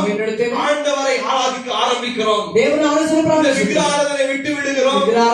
அப்பொழுது நானும் நீங்களும் எச்சரிக்கையாக இருக்க வேண்டும். ನೀವು ಎಚ್ಚರಿಕೆಯಾಗಿರಬೇಕು. ஆண்டவரை தேவனನ್ನು நானும் நீங்களும் வெறுமையாக ஆராதிக்க கூடாது. ನಾನು ನೀವು ದೇವರನ್ನು ಬರಿದಾಗಿ இந்த ಆರಾಧಿಸಬಾರದು. பரிசேயர்கள் சதிசேயர்கள் அப்படித்தான் இருந்தார்கள். ಇಲ್ಲಿ ಪರಿಸೆಯರು ಸದ್ದುಕಾಯರು ಹಾಗೆ ಇದ್ದರು. ஆண்டவருடைய வார்த்தைகள் எப்பொழுதுமே அவருடைய வாய் நாவுகளிலே இருந்தது. ಹಾಗೂ ದೇವರ ಅಂದ್ರೆ ದೇವರ ವಾಕ್ಯಗಳು ಅವರ ಬಾಯಲ್ಲಿ ಯಾವಾಗಲೂ ಇತ್ತು. எப்பொழுதுமே ஆண்டவரை காரியம் பேசிக் கொண்டிருந்தார்கள். எப்பொழுதுமே ஆண்டவருக்காக பணிவிடை செய்து கொண்டிருந்தார்கள். ದೇವರ ಕಾರ್ಯವನ್ನು ಮಾತಾಡುತ್ತಿದ್ರು, ದೇವರಿಗಾಗಿ ಸೇವೆಗಳನ್ನು ಮಾಡುತ್ತಿದ್ದರು. ஆனால் இயேசு இவர்களை பார்த்து ನೋಡಿ, நீங்கள் என்னைத்தான் ஆராதித்துக் கொண்டிருக்கிறீர்கள் என்று அவர்களை சந்தோஷப்படுத்தவில்லை. ಹಾಗೂ ನೀವು ಅಂದ್ರೆ ಚೆನ್ನಾಗಿ ಆರಾಧನೆ ಮಾಡ್ತಾ ಇದ್ದಾರೆ ಅಂತ ಹೇಳಿ ಅವರನ್ನು ಸಂತೋಷಪಡಿಸಲಿಲ್ಲ. இயேசு என்ன சொல்லுகிறார்?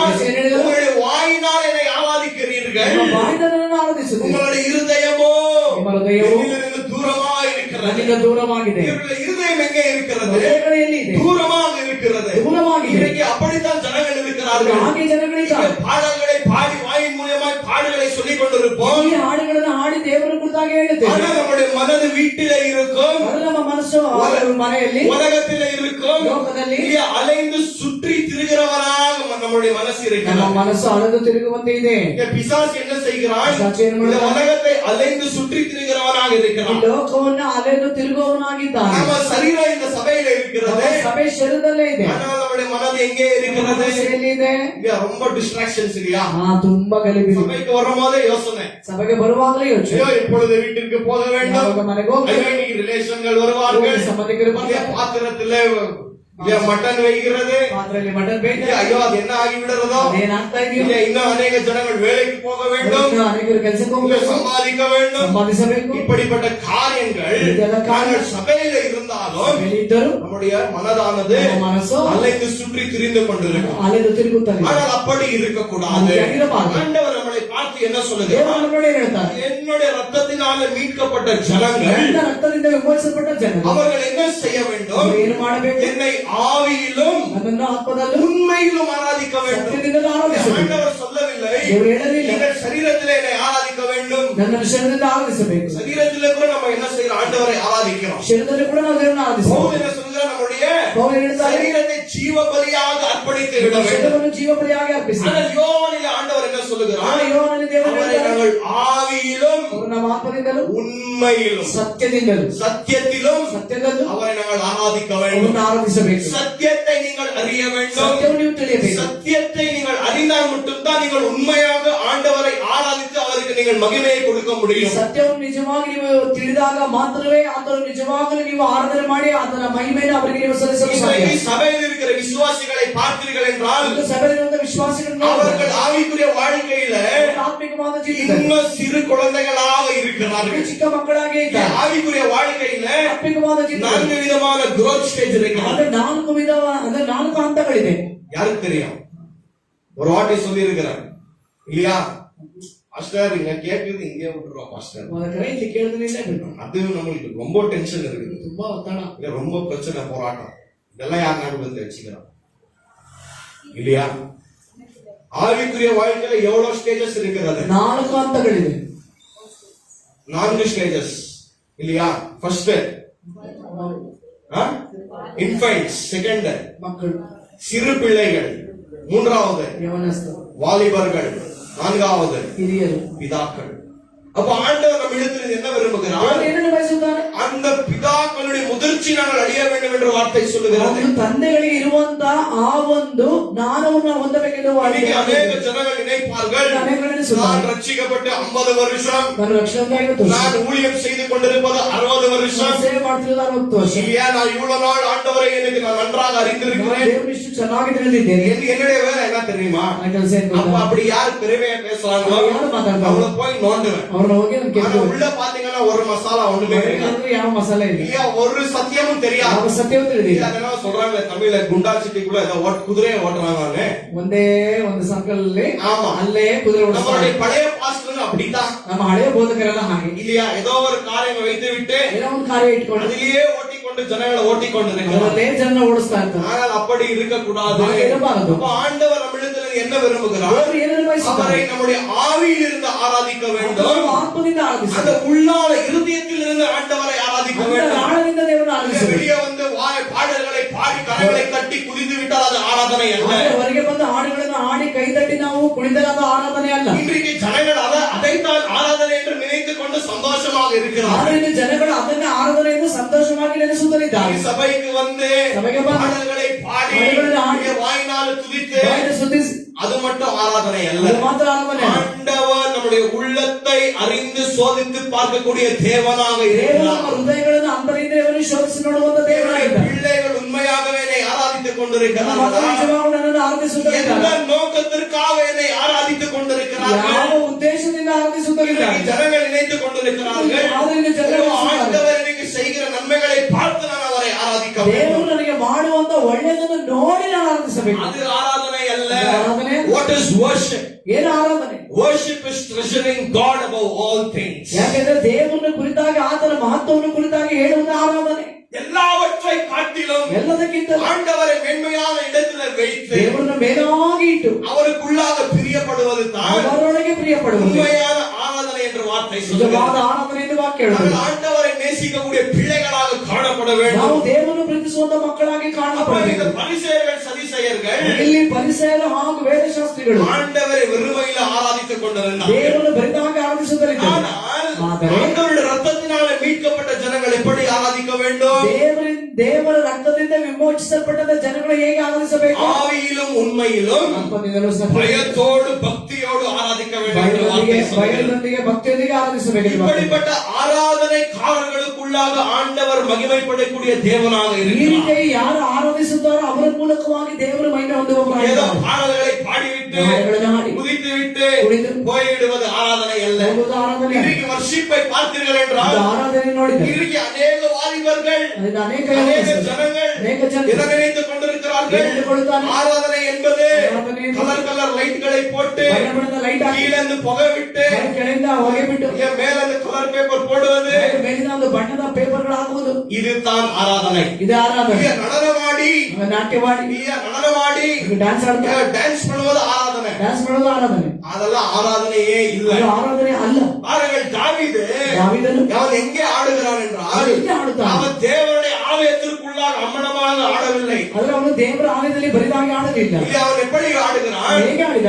அந்த தேவனுடைய உடன்படிக்கை பெட்டியானது ದೇವರ ಒಡಂಬಡಿಕೆ ಪೆಟ್ಟಿಗೆ எப்பொழுது எடுத்துக்கொண்டு போகிறாரோ ಅದರಲ್ಲಿ ತೆಗೆದುಕೊಂಡು ಬರುವಾಗ அப்பொழுது தாவீது நடனமாடி ஆண்டவரை துதிக்கிறான். ದೇವರನ್ನು ದಾವೀದನು ನಾಟ್ಯ ಮಾಡಿ ಸ್ತುತಿಸಿದರು. ஆண்டவர் எங்கே புதிய ஏற்பாடுல சொல்லல, ದೇವರ ಹೊಸ ಒಡಂಬಡಿಕೆ ಹೇಳಲಿಲ್ಲ. இல்லையா நீ வந்து குமார கூத்தடித்து பாட்டால் தான் இது ஆராதனை என்று சொல்லவில்லை. ಅಂದ್ರೆ ನೀನು ಚೆನ್ನಾಗಿ ಅಂದ್ರೆ ಡ್ರಮ್ಸ್ ಅಂದ್ರೆ ಎಲ್ಲಾ ವಾದ್ಯಗಳನ್ನು ಜೋರಾಗಿ ಬಾರಿಸ್ತಾ ಕುಣಿದು ಆಡುವುದು ಆರಾಧನೆಯಿಂದ. ஜனங்கள் இன்றைக்கு நினைத்துக் கொண்டிருக்கிறார்கள், ಜನಗಳಿಗೆ நான் எத்தனையோ நேரங்கள் ட்ரம்ஸ் வாசிக்காதே கீபோர்டு வாசிக்க மாட்டேன், ನಾನು ಎಷ್ಟೋ ಸಮಯಗಳಲ್ಲಿ ಯಾವ ವಾದ್ಯಗಳು ಬಾರಿಸುವುದಿಲ್ಲ, வெறும் பாடல்களை பாடுவோம். ಹಾಡುಗಳನ್ನು ஏன் ಹಾಡುತ್ತೇವೆ. ஜனங்களுக்கு தெரியணும்? ಯಾಕೆ ಜನಗಳಿಗೆ ತಿಳಿಯಬೇಕು? ஜனங்களுக்கு வர்ஷிப் ஆராதனை என்றால் என்ன? ಆದ್ದರಿಂದ ಜನಗಳಿಗೆ ಆರಾಧನೆ ಅಂದ್ರೆ ಏನು? மியூசிக் இருக்க வேண்டும், ಒಳ್ಳೆ ವಾದ್ಯಗಳು ட்ரம்ஸ் இருக்க வேண்டும், ಡ್ರಮ್ಸ್ ಇರಬೇಕು, கலர் கலர் லைட்ஸ் இருக்கணும், ಬಣ್ಣ ಬಣ್ಣದ ஏன் ஜனங்களை அட்ராக்ட் பண்ணணும். ಜನ ಆಕರ್ಷಿಸುವುದು. Brothers, sisters, சபை என்பது கிளப் அல்ல. ಕ್ಲಬ್ ಆಗಿದೆ. இன்னைக்கு அநேக சபைகள் கிளப்பாக மாறிவிட்டிருக்கிறது. ಅನೇಕ ಸಭೆಗಳು ಕ್ಲಬ್ ಆಗಿ ಮಾರ್ಪಟ್ಟಿದೆ. ஆடம்பரமான வாழ்க்கை, ಆಡಂಬರವಾದ ಜೀವನ. ஆண்டவருக்கு பிரியமில்லாத அந்நிய அக்கினி இன்றைக்கு சபைகளுக்குள்ளாக ದೇವರಿಗೆ இருக்கிறது. ಪ್ರಿಯವಿಲ್ಲದಿರುವಂತ ಅನ್ಯ ಅಕ್ಕಿನಿಯನ್ನು ಸಭೆಯೊಳಗೆ ಇದೆ. ஆண்டவர் அப்படிப்பட்ட ஜனங்களை பட்சித்து எரித்து விடுவார். ದೇವರ ಆಳಿನಿಂದ ಜನಗಳನ್ನು ಆದರೂ ದಹಿಸುತ್ತಾರೆ. அவருடைய நியாய தீர்ப்பு சீக்கிரமாய் வரப்போகிறது. ದೇವರ ನ್ಯಾಯ ತೀರ್ಪು ಶೀಘ್ರವಾಗಿ ಬರುತ್ತದೆ. நாதாபு அபியூ பார்த்தீர்கள் என்றால், நாதாபு அபியூ ನಾದಾಹನು ಅಭಿಯನ್ನು ನೋಡುವ அவர்கள் ஆரோனுடைய பிள்ளைகளாக இருக்கிறார்கள். ಇವರು ಆರೋನನ ಮಕ್ಕಳಾಗಿದ್ದರು. ஆசாரியர்களுடைய பிள்ளைகள், ಇವರಿಬ್ಬರು ಯಾಜಕನ ಮಕ್ಕಳು. இவர்களும் ஆசாரியர்களாக இருக்கிறார்கள். ಅವರಿಬ್ಬರು ಯಾಜಕರಾಗಿದ್ದರು. ஆண்டவர் என்னை இப்படித்தான் ஆராதிக்க வேண்டும் என்று சொல்லியிருக்கிறார். ದೇವರು ಆದರೆ ದೇವರನ್ನು ಆರಾಧಿಸುವರು ಈಗ ಆರಾಧನೆ ಮಾಡಬೇಕೆಂದು ದೇವರು ಹೇಳಿದರು. ஆனால் வார்த்தை சொல்லுகிறது, ವಾಕ್ಯ ಹೇಳುತ್ತದೆ, இவர்கள் அந்நிய அக்கினியை இவர்கள் இது பண்ணிவிட்டார். ಅನ್ಯ ಅಗ್ನಿಯನ್ನು ತಂದು ದೇವರ ಸಮೂಹದಲ್ಲಿ ಅವರು ಅರ್ಪಿಸಿದರು. அந்நிய அக்கினி வந்தவுடனே பார்த்தீர்கள் என்றால், ಅನ್ಯ ಅಗ್ನಿ ಬಂದ ಕೂಡಲೇ ஆண்டவர் இரண்டு பேரையும் அந்த இடத்தில் அடித்து சாகடித்து விடுகிறார். ದೇವರ ಆಲಯದಲ್ಲಿ ಇಬ್ಬರು ಸತ್ತು ಬಿದ್ದರು. இரண்டு பேரும் சாகடித்து விடுகிறார்கள். ಇಬ್ಬರನ್ನು ಸಾಯಿಸುತ್ತಾರೆ. அப்பொழுது வர்ஷிப் என்பது ಆರಾಧನೆ ஒரு விளையாட்டு காரியம் அல்ல. ಅದು ಒಂದು ಆಡುವಂತ ಕಾರ್ಯ. பயத்தோடு பக்தியோடும் ಭಯದೊಂದಿಗೆ ಭಕ್ತಿಯೊಂದಿಗೆ ஆண்டவரை தொழுது கொள்ளுகிற நேரமாக இருக்கிறது. ದೇವರನ್ನು ಆರಾಧಿಸುವಂತದ್ದಾಗಿದೆ. இன்னும் அநேக ஜனங்கள் பார்த்தீர்கள் ಇನ್ನು என்றால், ಅನೇಕ ಜನರು ನೋಡುವ ஆராதனை நேரத்தில் ಆರಾಧನೆ ಸಮಯದಲ್ಲಿ என்ன நினைத்துக் கொள்ளுகிறார்கள்? ತಿಳಿದುಕೊಳ್ಳುತ್ತಾರೆ. இந்த வார்த்தை, நம்ம இந்த வார்த்தை எப்பொழுதுமே பயன்படுத்துகிறோம். ವಾಕ್ಯವನ್ನು ಯಾವಾಗಲೂ ಉಪಯೋಗಿಸುತ್ತಾರೆ. Praise and worship. ಆರಾಧನೆ, இல்ல praise ಸ್ತುತಿಸುವುದು, ಸ್ತುತಿಸುವುದು. ಸ್ತುತಿಸುವುದೆಂದ್ರಾல் என்ன? ಸ್ತುತಿಸುವುದು. ஆண்டவரை துதிப்பதென்றால் என்ன? ದೇವರನ್ನು ಸ್ತುತಿಸುವುದು ಎಂದರೆ துதிப்பது என்பது ಸ್ತುತಿಸುವುದು. ஆண்டவர் நமக்கு செய்த நன்மைகளை நினைத்து ದೇವರು ನಮಗೆ ಮಾಡಿದ ಉಪಕಾರಗಳನ್ನು அவர் செய்த ಸ್ಮರಿಸುತ್ತಾ, எல்லா காரியங்களை நினைத்து ಅವರ ಎಲ್ಲಾ ಕಾರ್ಯಗಳನ್ನು அவரை ನೆನೆಸುತ್ತಾ, துதிப்பது தான் துதி. ಅವರನ್ನು ಸ್ತುತಿಸುವುದೇ ಸ್ತುತಿ. இப்படித்தான் துதி. ಇದೇ ಸ್ತುತಿ. இங்கே நாங்கள் சபைக்கு வருகிறோம். ಸಭೆಗೆ ಬರುತ್ತೇವೆ. வந்தவுடனே நாங்கள் என்ன செய்கிறோம்? ಅದನ್ನು ಕೂಡ ಏನ್ ಮಾಡ್ತೇವೆ? எல்லா ஸ்துதி பலிகளை செலுத்துகிறோம். ಎಲ್ಲರೂ ದೇವರಿಗೆ ಸ್ತೋತ್ರ ஆண்டவருக்கு ಮಾಡ್ತಾರೆ. நன்றியை செலுத்துகிறோம். தேவனுக்கு ಕೃತಜ್ಞತೆ. ஆண்டவரே இதை செய்திருக்கிறீர். ಇದನ್ನು ಮಾಡಿದ್ದೀರಿ. ஆண்டவரே இதை செய்திருக்கிறீர். ಇದನ್ನು ಮಾಡಿದ್ದೀರಿ. இப்படி நடத்தினீர். நன்றி. ಹೀಗೆ ನಡೆಸಿದೆಯೇ ಗೊತ್ತಾ? நன்றி பலி செலுத்துவது ಕೃತಜ್ಞತೆ ಫಲಿಸುವುದು. அது ஒரு ஆராதனையாக ಅದು இருக்கிறது. ಒಂದು ಆರಾಧನೆ. ஆனால் ಆದರೆ praise என்பது வேற, ಅಂದ್ರೆ ಸ್ತುತಿಸುವುದು ಬೇರೆ, worship என்பது வேற. ಆರಾಧಿಸುವುದು ಬೇರೆ. இன்றைக்கு ஜனங்கள் என்ன செய்து விட்டார்கள்? ಜನಗಳು ಏನು ಮಾಡಿದರು? ரெண்டையும் குழப்பி ಆ விட்டிருக்கிறார்கள். ಎರಡನ್ನೂ ಗಲಿಬಿಲಿ இன்னைக்கு ಮಾಡಿದ್ದಾರೆ. அநேக ஜனங்கள் என்ன செய்கிறார்கள்? ಅನೇಕ ಜನ ಏನು ಮಾಡ್ತಾರೆ? ஆராதனைக்குள்ளாக வருகிற நேரத்தில் ಆರಾಧನೆಗೆ ಬರುವ ಸಮಯದಲ್ಲಿ அப்பொழுதுதான் எல்லா விதமான கஷ்டங்கள், பிரச்சனைகள், போராட்டங்களை ஆண்டவருக்கு முன்பாக சொல்லுவார்கள். ಆಗ ಆರಾಧನೆಯಲ್ಲಿ ದೇವರ ಸಮೂಹದಲ್ಲಿ ತಮ್ಮ ಕಷ್ಟಗಳನ್ನು ದುಃಖಗಳನ್ನು ಎಲ್ಲವನ್ನೂ ಹೇಳುವುದು. ஆராதனை என்பது உங்களுடைய கஷ்டங்கள், துக்கங்கள் பகிர்ந்து கொள்ளுகிற நேரம் அல்ல.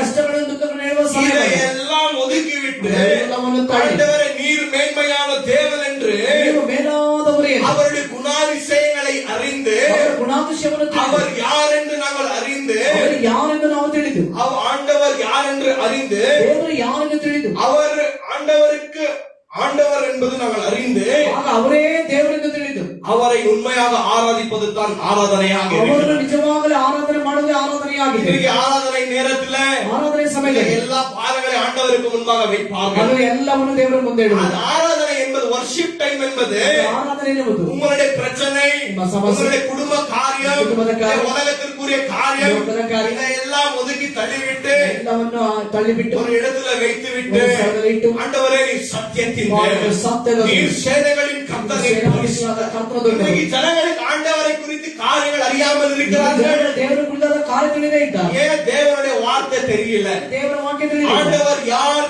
ದೇವರು ಯಾರು? அவருடைய குணாதிசயம் என்ன? ಅವರ ಗುಣಾತಿಶಯ ಏನು? அவருடைய கிரியைகள் என்ன? அவருடைய ಕ್ರಿಯೆಗಳು அவர் எப்படிப்பட்ட தேவன் ಅವರು என்று ಯಾವ ರೀತಿಯಾದ ದೇವರು? ஜனங்கள் அறியாமல் இருக்கிறார்கள். ಜನರು ತಿಳಿಯದೇ ಇದ್ದಾರೆ. ஜனங்களிடத்தில் போய் இயேசு யார் என்று சொல்லினார். ಅದರಿಂದ ಜನಗಳ ಬಳಿಗೆ ಹೋಗಿ ಯೇಸು ಯಾರು ಹೇಳಿದರು? இயேசு என்னை நேசிக்கிறார். ಯೇಸುವನ್ನು ಪ್ರೀತಿಸುತ್ತಾರೆ. நேசிக்கக்கூடிய தேவன். ಅದನ್ನು ಪ್ರೀತಿಸುವ ದೇವರೇ. அது வெறும் அற சத்தியம் தான். ಅದು ಅರ್ಧ ಸತ್ಯ. அதே சத்தியம் சொல்லுகிறது அவர் சேனைகளின் கர்த்தர் ಅವರ பரிசுத்தர். ಸೇನಾಧೀಶನಾದ ಕರ್ತನ ಪರಿಶುದ್ಧ. அவர் நியாயத்தை விசாரிக்கக்கூடிய தேவன். ಆತನು ನ್ಯಾಯ ವಿಚಾರಿಸುವ ದೇವರು. அவர் சர்வ வியாபியாக இருக்கிறார். ಆತನು ಸರ್ವವ್ಯಾಪಿಯಾಗಿದ್ದಾನೆ. வெளிப்படுத்தின விசேஷம் 5ஆம் அதிகாரத்தை வாசித்தோம். ಪ್ರಕಟಣೆ ಗ್ರಂಥ 5ನೇ ಅಧ್ಯಾಯ ನೋಡಿದ್ದೇವೆ. முதலாவது என்ன இருக்கிறது? ಮೊದಲು ಏನಾಗಿದೆ? அங்கே ஒரு சிங்காசனம் ಅಲ್ಲಿ இருக்கிறது. ಒಂದು ಸಿಂಹಾಸನ அந்த ಇದೆ. சிங்காசனம் எதை குறித்து பேசுகிறது? ಆ ಸಿಂಹಾಸನ ಯಾವುದನ್ನು It ಕುರಿತಾಗಿ speaks about ಮಾತನಾಡುತ್ತದೆ? the sovereignty of God. ದೇವರ ಒಂದು ಮಹತ್ವವನ್ನು ಕುರಿತಾಗಿ, அவருடைய ஆளுகையை குறித்து ಆತನ பேசுகிறது. ಆಳ್ವಿಕೆಯನ್ನು ಕುರಿತಾಗಿ. இங்கே ஏசாயா நீங்கள் 6ஆம் அதிகாரம் வாசித்தீர்கள். ಯೆಶಾಯದ ಗ್ರಂಥ 6ನೇ ಅಧ್ಯಾಯ ನೋಡಿದ್ದೇವೆ. உசாயா என்கிற ராஜா மரித்து விடுகிறார். உசாயா என்கிற ராஜா மரித்து விடுகிறார். ಉಜ್ಜಿಯ ರಾಜನು ಸತ್ತು ಹೋಗುತ್ತಾನೆ. எல்லா இஸ்ரவேல் ஜனங்கள் கலங்கி கொண்டிருக்கிறார்கள். ಇಸ್ರಾಯೇಲ್ ಜನಗಳೆಲ್ಲ ಅಲ್ಲಿ ಕಳವಳದಲ್ಲಿದ್ದಾರೆ. அப்பொழுது ஆண்டவர் ஏசாயாவிற்கு ஒரு விஷனை கொடுக்கிறார். ಆಗ ದೇವರು ಯೆಶಾಯನಿಗೆ ಒಂದು ದರ್ಶನ ಕೊಡುತ್ತಾರೆ. ஏசாயா என்ன செய்கிறார்? ಯೆಶಾಯನು ಮಾಡ್ತಾರೆ. சேனைகளின் கர்த்தர் பரிசுத்தரை காண்கிறார். ಸೇನಾಧೀಶನಾದ ಪರಿಶುದ್ಧನಾದ ದೇವರನ್ನು ಕಾಣುತ್ತಾನೆ. அப்பொழுது ஏசாயாவுக்கு ஒரு விசுவாசம் ಆಗ வருகிறது. ಯೆಶಾಯನಿಗೆ ಒಂದು ವಿಶ್ವಾಸ ಬರುತ್ತದೆ. ஏசாயா இந்த உலகத்திற்குரிய ராஜா மரித்தாலும் ಆಗ ಈ ಲೋಕದ ರಾಜ ಸತ್ತವರು, பரலோகத்திற்குரிய ராஜா, ಪರಲೋಕದ ರಾಜ, இந்த உலகத்தின் ராஜா, ಈ ಲೋಕದ ರಾಜ, எல்லாவற்றையும் சிருஷ்டி செய்த ராஜா ಎಲ್ಲವನ್ನು ಸೃಷ್ಟಿ ಮಾಡಿದ ರಾಜ, அவருடைய சிங்காசனத்தில் அமர்ந்து ಅವರು கொண்டிருக்கிறார். ಸಿಂಹಾಸನದಲ್ಲಿ ಕುಳಿತಿದ್ದಾರೆ. அவர் சேனைகளின் கர்த்தர், ಅವರು ಸೇನಾಧೀಶನಾದ எல்லாம் ಕರ್ತನು. அவருடைய கரங்களில் அடங்கி இருக்கிறது. ಆತನ ಕೈಗಳಲ್ಲಿ ಅಡಗಿದೆ. அவருடைய ಅವರ பர்மிஷன் இல்லாமல் இந்த உலகத்துல ஒரு காரியமும் நடக்காது. ಆತನ ಅನುಮತಿ ಇಲ್ಲದೆ ಈ ಲೋಕದಲ್ಲಿ ಯಾವುದು ನಡೆಯುತ್ತಿಲ್ಲ. நம்முடைய வாழ்க்கையிலும் சரி, ನಮ್ಮ ಜೀವಿತದಲ್ಲೂ ಸರಿ, அனுமதி இல்லாமல் ಆತನ ಅನುಮತಿ ಇಲ್ಲ. நம்முடைய வாழ்க்கையில ஒன்று காரியமும் ನಮ್ಮ நேரிடாது. ಜೀವಿತದಲ್ಲಿ ಯಾವ ಕಾರ್ಯ அது ಸಂಭವಿಸುವುದಿಲ್ಲ. மட்டுமல்ல, இந்த ஆண்டவர் அதுவே தேவன். உண்மையான தேவனாக நிஜமாக இருக்கிறார். தேவனாக சத்தியத்தின் தேவனாக சத்தியத்தின் இருக்கிறார். தேவனாக இருக்கிறார். சத்தியத்தை சத்தியமாக போதித்த தேவனாக இருக்கிறார். ಸತ್ಯವಾಗಿ ಬೋಧಿಸಿದ ದೇವರಾಗಿ, இவர் ஜனங்களை நேசிக்கக்கூடிய தேவனாக ಇವರು இருக்கிறார். ಜನರನ್ನು ಪ್ರೀತಿಸುವ ದೇವರಾಗಿ, நம்மை நேசித்தபடியா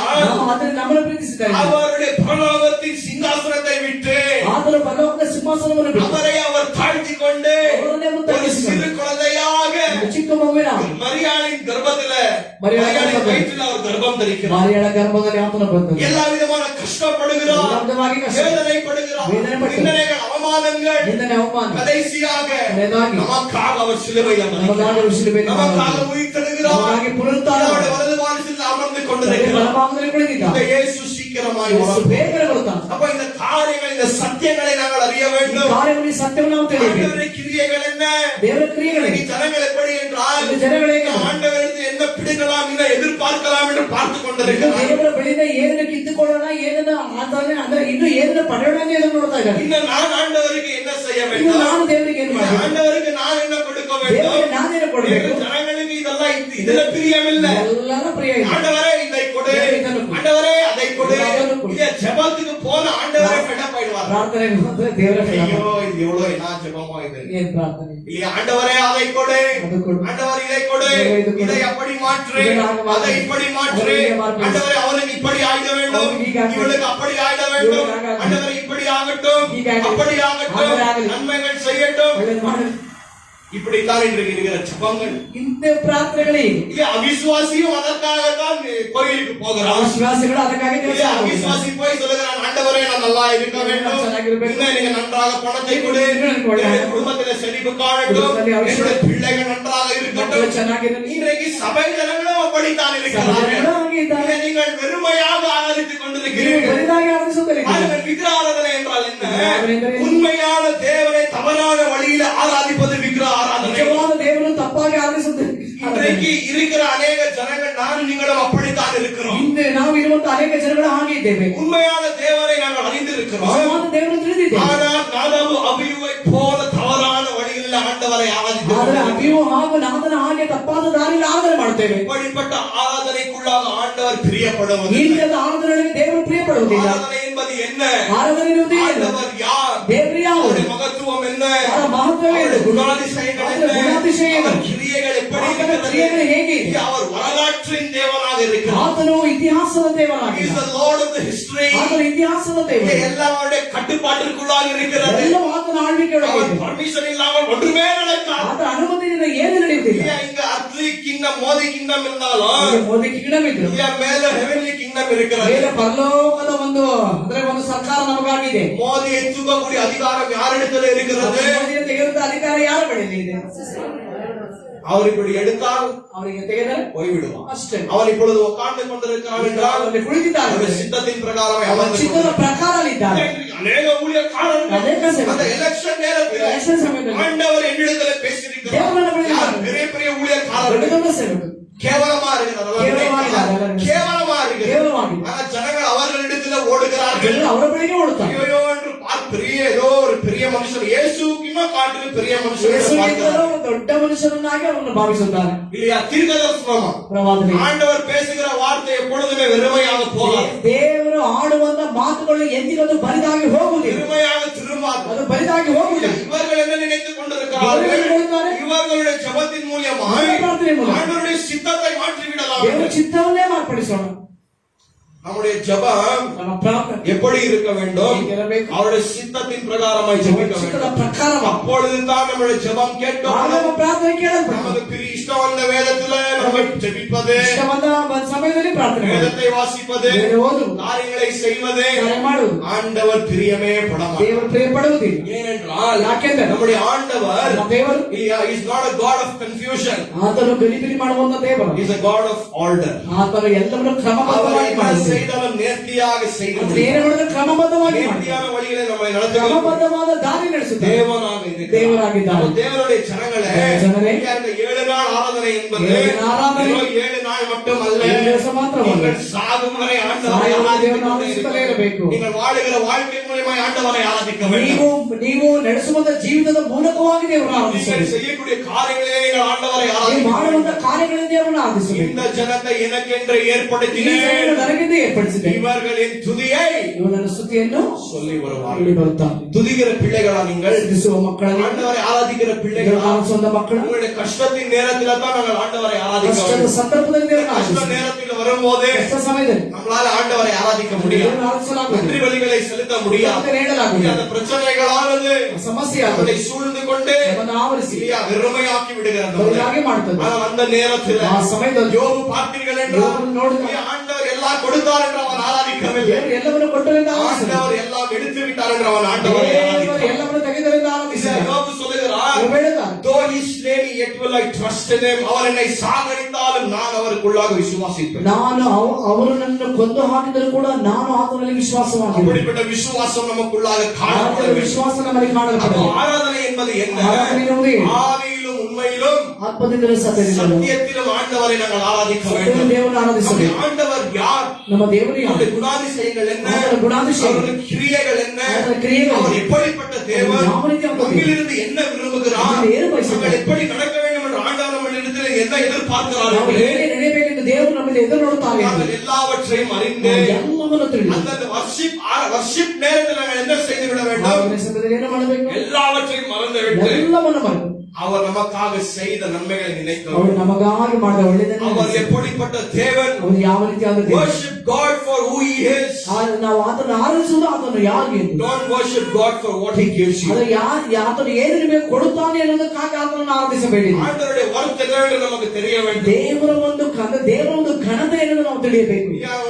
இப்போ உங்களுக்கு முன்பாக ಮುಂಭಾಗ ஒரு பெரிய டைமண்ட் நெக்லஸ், ಒಂದು ದೊಡ್ಡ ಡೈಮಂಡ್ ನೆಕ್ಲೆಸ್ ಇತ್ತು. கோடி வர்த்து ரூபாய் ஆன டைமண்ட் நெக்லஸ் ಕೋಟಿ ಬೆಲೆ ಬಾಳುವ ವಜ್ರದ ನೆಕ್ಲೆಸ್ ಇತ್ತು. உங்ககிட்ட கிடைச்சு விட்டால் போதும். ನಿಮಗೆ ಸಿಕ್ಕಿದ್ರೆ ಸಾಕು. என்ன செய்வீர்கள்? அதை ಏನ್ ಮಾಡ್ತೀರಿ? அதை போடாமலும் ಅದನ್ನ ಹಾಕದೆ, யாருக்கு காண்பிக்காமலும், ಯಾರಿಗೂ ತೋರಿಸದೆ, ஐயோ இது விலையேறப்பட்டது, ಬಹಳ ಬೆಲೆ ಉಳ್ಳது, விலையேறப்பட்டது, ಬಹಳ ಬೆಲೆ ಉಳ್ಳದು. நம்ம என்ன பண்றோம்? ಮಾಡ್ತೇವೆ, அதை எப்பொழுதும் அதை பிரைஸ் பண்றோம். ಅದನ್ನ ನಾವು ಹೊಗಳುತ್ತೇವೆ. இல்ல அதை என்ன பண்றோம்? ಏನ್ ಮಾಡ್ತೇವೆ? நம்ம அதிகமா மேன்மையான இடத்துல ಹೆಚ್ಚಾಗಿ வைத்து ಮೇಲಾಗಿ ನಾವು ನೆನೆಸುತ್ತೇವೆ. நான் நீங்கள் ஆண்டவரை மேன்மையான இடத்துல ನಾನು வைத்து ನೀವು ಹಾಗೆ ದೇವರ ಮೇಲಾದ ಸ್ಥಾನದಲ್ಲಿ அவர் ಇದ್ದೀರಿ. மேன்மையானவர் என்று அறிந்து மேலானவர் என்று அவர் மகத்துவத்தின் தேவன், மகத்துவத்தின் அவர் தேவன், சத்தியத்தின் சத்தியத்தின் தேவன், தேவன், அவர் சர்வவியாபி, சர்வவியாபி, எல்லாவற்றையும் அறிந்தவர், எல்லாவற்றையும் தெரிந்தவர், மனுஷனுடைய இருதயத்தை ஆராய்ந்து பார்க்கிறவர், ಮನುಷ್ಯರನ್ನು ಶೋಧಿಸುವ ದೇವರು, அவர் நன்மைகளை செய்கிற தேவன், ಒಳ್ಳೆಯದನ್ನೇ ಮಾಡುವ ದೇವರು, அவர் நல்ல தேவன், ಒಳ್ಳೆಯ ದೇವರು, அவர் இரக்கமுள்ள தேவன், ಕರುಣೆಯುಳ್ಳ ದೇವರು, அவர் கிருபையுள்ள தேவன், ಕೃಪೆಯುಳ್ಳ ದೇವರು, அவர் கோபம் நிறைந்த தேவன், ಕೋಪ ತುಂಬಿದ அவர் ದೇವರು, நீதி நிறைந்தவர், நீதி ತುಂಬಿದவர், அவர் சேனைகளின் கர்த்தர் ಸೇನಾಧೀಶರಾದ பரிசுத்தர் ಕರ್ತನ ಪರಿಶುದ್ಧನು என்று நாம் அவருடைய குணாதிசயங்களை ಇದು அறிந்து ನಾವು ಅವರ ಗುಣಾತಿಶಯಗಳನ್ನು அவருடைய ತಿಳಿದು, கிரியைகளை அறிந்து ಅವರ ಕ್ರಿಯೆಯನ್ನು ತಿಳಿದು, நானும் நீங்களும் ஆண்டவரை தொழுது ನಾವು ನೀವು கொள்ளுங்கள். ದೇವರನ್ನು ಆರಾಧಿಸಬೇಕು. இப்பொழுது இங்கே நாங்கள் ஆண்டவரை ஆராதித்தால் மட்டும் ಈಗ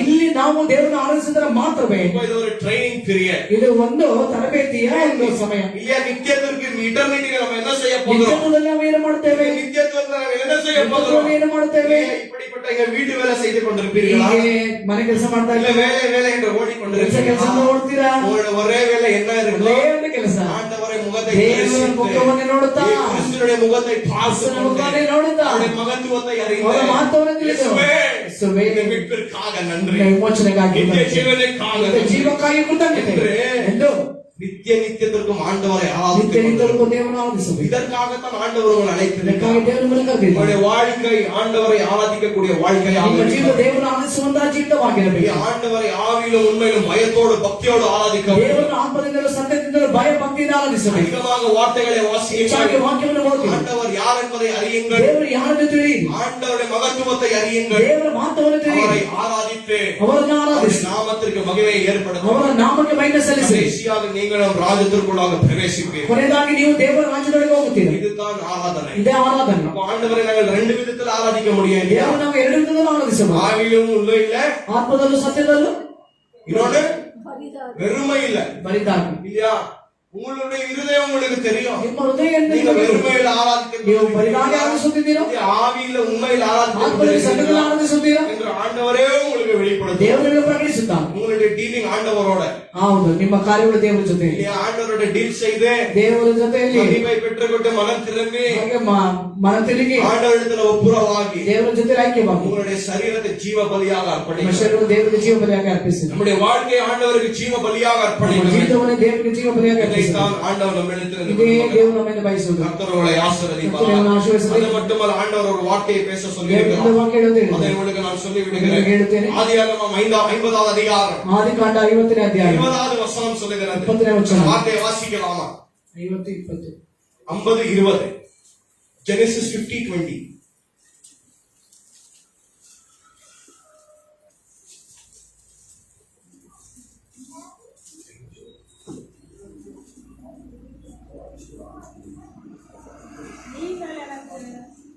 நீங்கள் எனக்கு தீமை செய்ய நினைத்தீர்கள்.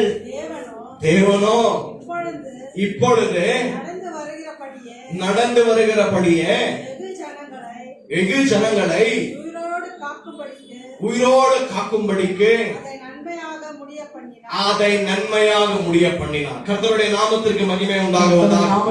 இங்கிலீஷ்ல இப்படியாக இருக்கிறது, you meant it for evil but God meant it for good. ನೀವಂತೂ ನನಗೆ ಕೇಡಾಗಬೇಕೆಂದು ಎಣಿಸಿದ್ದೀರಿ, ಆದರೆ ದೇವರು ಮೇಲಾಗಬೇಕೆಂದು ಸಂಕಲ್ಪಿಸಿದ್ದಾರೆ. உங்களுக்கு யார் தீமை செய்து கொண்டிருக்கிறார்களோ, ಯಾರು ಕೆಟ್ಟದ್ದು ಮಾಡ್ತಿದ್ದಾರೆ, உங்களுக்கு யார் கெடுதல் செய்ய வேண்டும் என்று நினைத்து ಯಾರು கொண்டிருக்கிறார்களோ, ಕೆಟ್ಟದ್ದು ಮಾಡಬೇಕೆಂದು ನೆನೆಸುತ್ತಾರೆ, யார் கஷ்டங்கள் மத்தியில, பிரச்சனைகள் மத்தியில, நிந்தனைகள் மத்தியில, அவமானங்களின் மத்தியில நடத்துகிறார்களோ, ಯಾರು ಕಷ್ಟದ ಮಧ್ಯದಲ್ಲಿ, ಹೋರಾಟದ ಮಧ್ಯದಲ್ಲಿ, ಅವಮಾನದ ಮಧ್ಯದಲ್ಲಿ ನಿಮ್ಮನ್ನು ನಡೆಸಬೇಕೆಂದಿದ್ದಾರೆ, ஆண்டவர் உங்களை பார்த்து சொல்லுகிறார், ನೋಡಿ ಹೇಳ್ತಾರೆ, அவர்கள் உனக்கு தீமை செய்யும்படியாக நினைத்திருக்கிறார், ಅವರಿಗೆ ಕೆಟ್ಟದನ್ನು ಮಾಡಬೇಕೆಂದು ನೆನೆಸಿದ್ದಾರೆ, ஆனால் அந்த தீமையின் மூலமாய் நான் நன்மை செய்யக்கூடிய தேவன். ಆದರೆ ಅವರಿಗೆ ಕೆಟ್ಟದರ ಮೂಲಕವಾಗಿ ನಾನು ನಿಮಗೆ ಒಳ್ಳೆಯದನ್ನು ಮಾಡುವಂತ ದೇವರಾಗಿದ್ದೇನೆ. கரங்களை தட்டி ஆண்டவருக்கு ದೇವರು ಒಳ್ಳೆಯದು. Amen.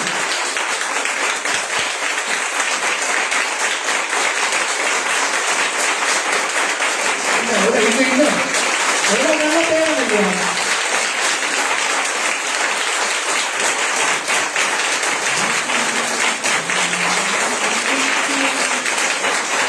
Hallelujah, Hallelujah. Hallelujah. Hallelujah.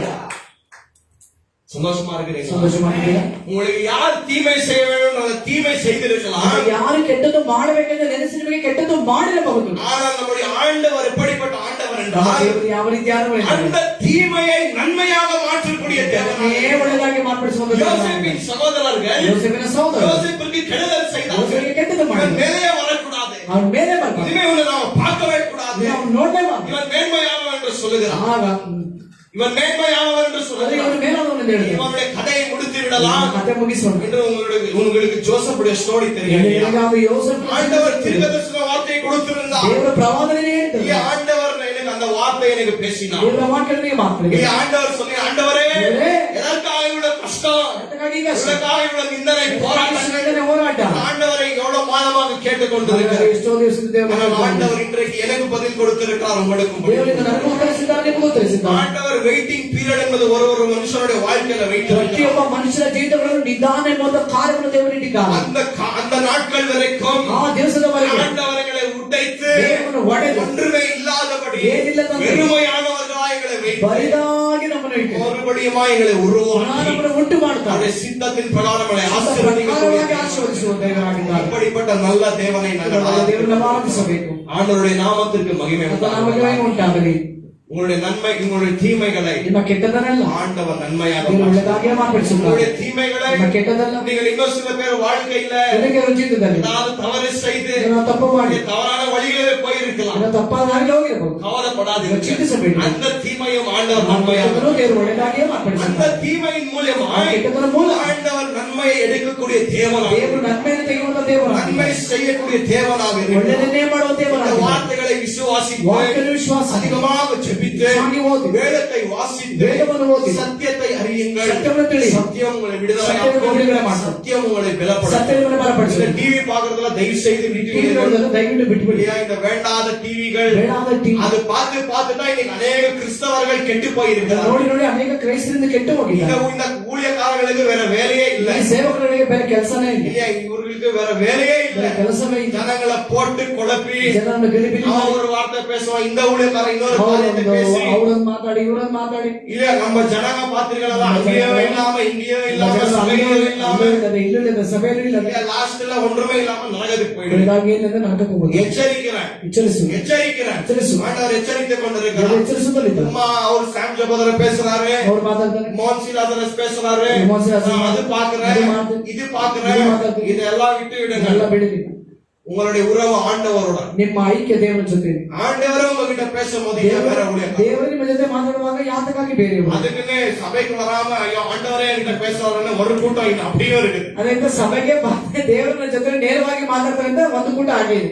Christian life is a balanced life. ಹಾಗೆ ಕ್ರೈಸ್ತರ ಜೀವಿತ ಅದು ಸಮವಾಗಿರ್ತದೆ. சமமாக இருக்க சமமாகிறது. எல்லாவற்றிலும் எச்சரிக்கையாக ಎಲ್ಲರಲ್ಲೂ ಎಚ್ಚರಿಕೆಯಾಗಿ. இப்படி விழுந்தா அவுட், ಹೀಗೆ ಬಿದ್ರೆ ಔಟ್, இப்படி விழுந்தா அவுட். ಹೀಗೆ ಬಿದ್ರೆ ಔಟ್. இல்லையா? ஆண்டவர் மட்டும் தான் நம்மள நேரான ದೇವರು ಮಾತ್ರವೇ ನಮ್ಮನ್ನು ನೇರವಾಗಿ ನಡೆಸುವರು. அதுக்கு ஆண்டவருடைய கிருபை, ದೇವರ ಕೃಪೆ, அவருடைய இரக்கம் ಅವರ தேவை. ಕರುಣೆ. இல்லையா? நாங்கள் ஆண்டவரை என்ன செய்ய வேண்டும்? ದೇವರು ಏನು ಮಾಡಬೇಕು? ஒரு சிறுத்து குழந்தையை போல, ಚಿಕ್ಕ ಮಕ್ಕಳ ಹಾಗೆ, ஆண்டவரே எனக்கு தெரியலப்பா, ನನಗೆ ಗೊತ್ತಿಲ್ಲ, இது தீமை செய்து விட்டேன், ಕೆಟ್ಟದ ಮಾಡಿ, இது நீங்க சொன்னீங்க ஆண்டவரே செய்யாத, ಹೇಳಿದ್ರೆ ಮಾಡಬೇಡ. இப்போ அதெல்லாம் நான் அனுபவித்துக் கொண்டிருக்கிறேன். ನಾನು ಅದನ್ನು ಅನುಭವಿಸುತ್ತೇನೆ. இங்க செய்தி ಇಲ್ಲಿ ಸಂದೇಶ என்னுடைய எக்ஸ்பீரியன்ஸ்ல இருந்து ನನ್ನ பேசிக்கொண்டிருக்கிறேன். ಅನುಭವದಿಂದ நீங்க நான் ಮಾತಾಡ್ತೀನಿ. ஏதோ பேசணும், ಏನೋ ಮಾತಾಡ್ಬೇಕು ಅಂತ ஆண்டவர் உங்களிடத்துல பேசி ದೇವರು ನಿಮ್ಮ ಜೊತೆಲಿ நான் ಮಾತಾಡ್ತಾನೆ. விசுவாசிக்கிறேன், ನೀವು ವಿಶ್ವಾಸ ಮಾಡಿ, நீங்களும் விசுவாச ಮಾಡಿ. ஆண்டவரை ஆராதித்து ದೇವರನ್ನು ಆರಾಧಿಸಿ இந்த சர்வீஸை முடிக்க போவேன். ಎಲ್ಲ ಹೇಳಿದರೆ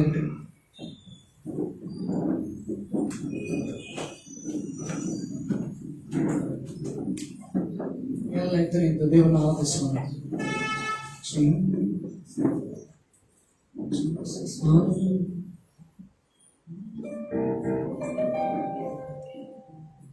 நீரெங்கள் மீட்பர், நீரெந்த நேசர், நீரெங்கள் மேய்ப்பர், பரிசுத்தர்.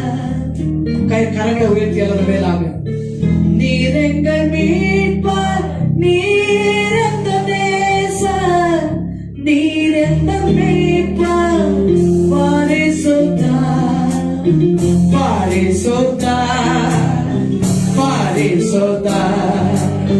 சேனைகளில் கர்த்தர் பரிசுத்தர். சேர்ந்து பரிசுத்தர், பரிசுத்தர். சேனைகளில் கர்த்தர் பரிசுத்தர். அவரை ஆராதிக்கிறோம், ஆராதனைக்கு பார்க்கிறோம்.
ஆராதிக்கிறோம் ஆண்டவரே.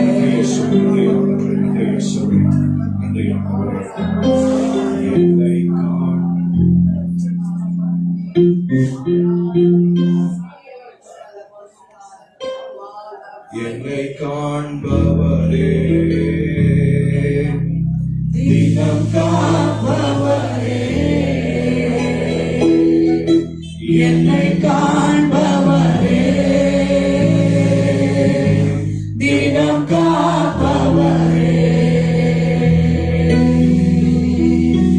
ஆராய்ந்து அறிந்திருக்கின்றேன்,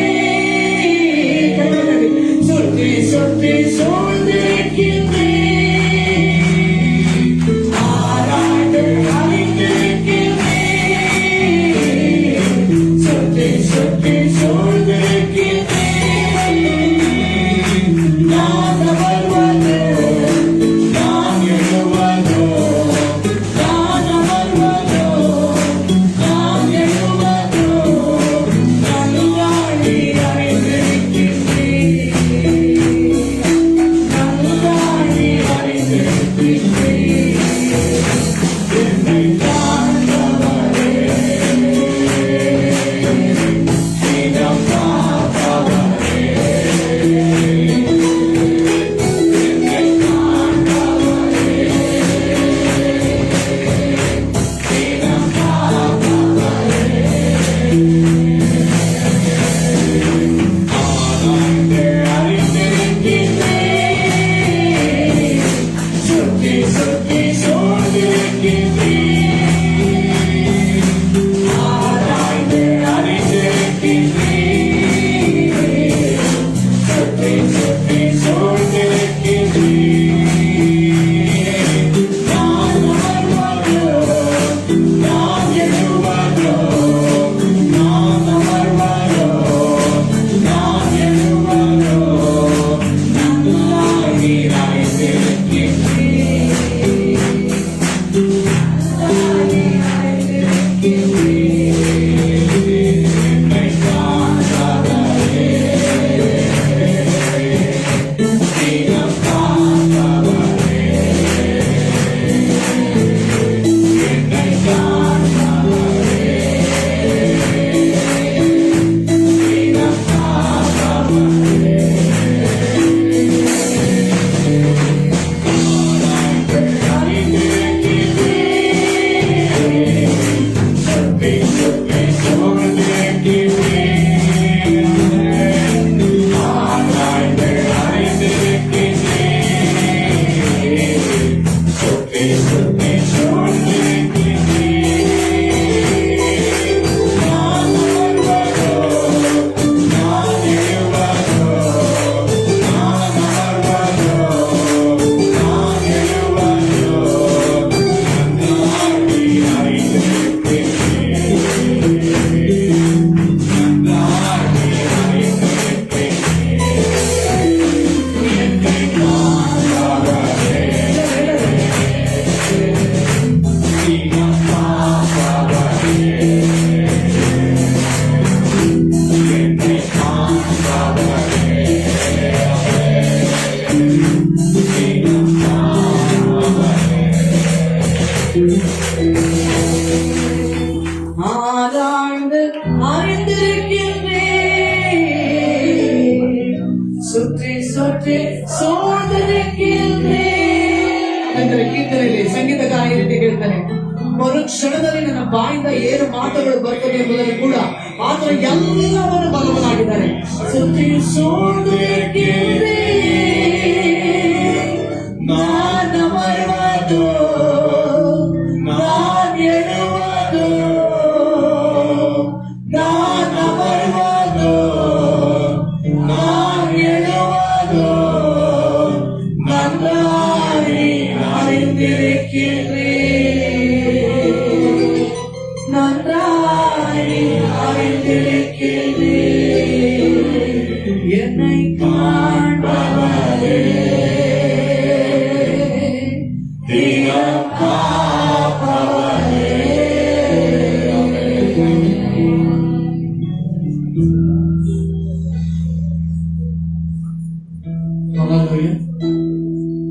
விசேஷமாக நடந்தாடுவார். கர்த்தர் நாம கத்தರಿಗೆ ಸಮರ್ಪಿಸೋಣ.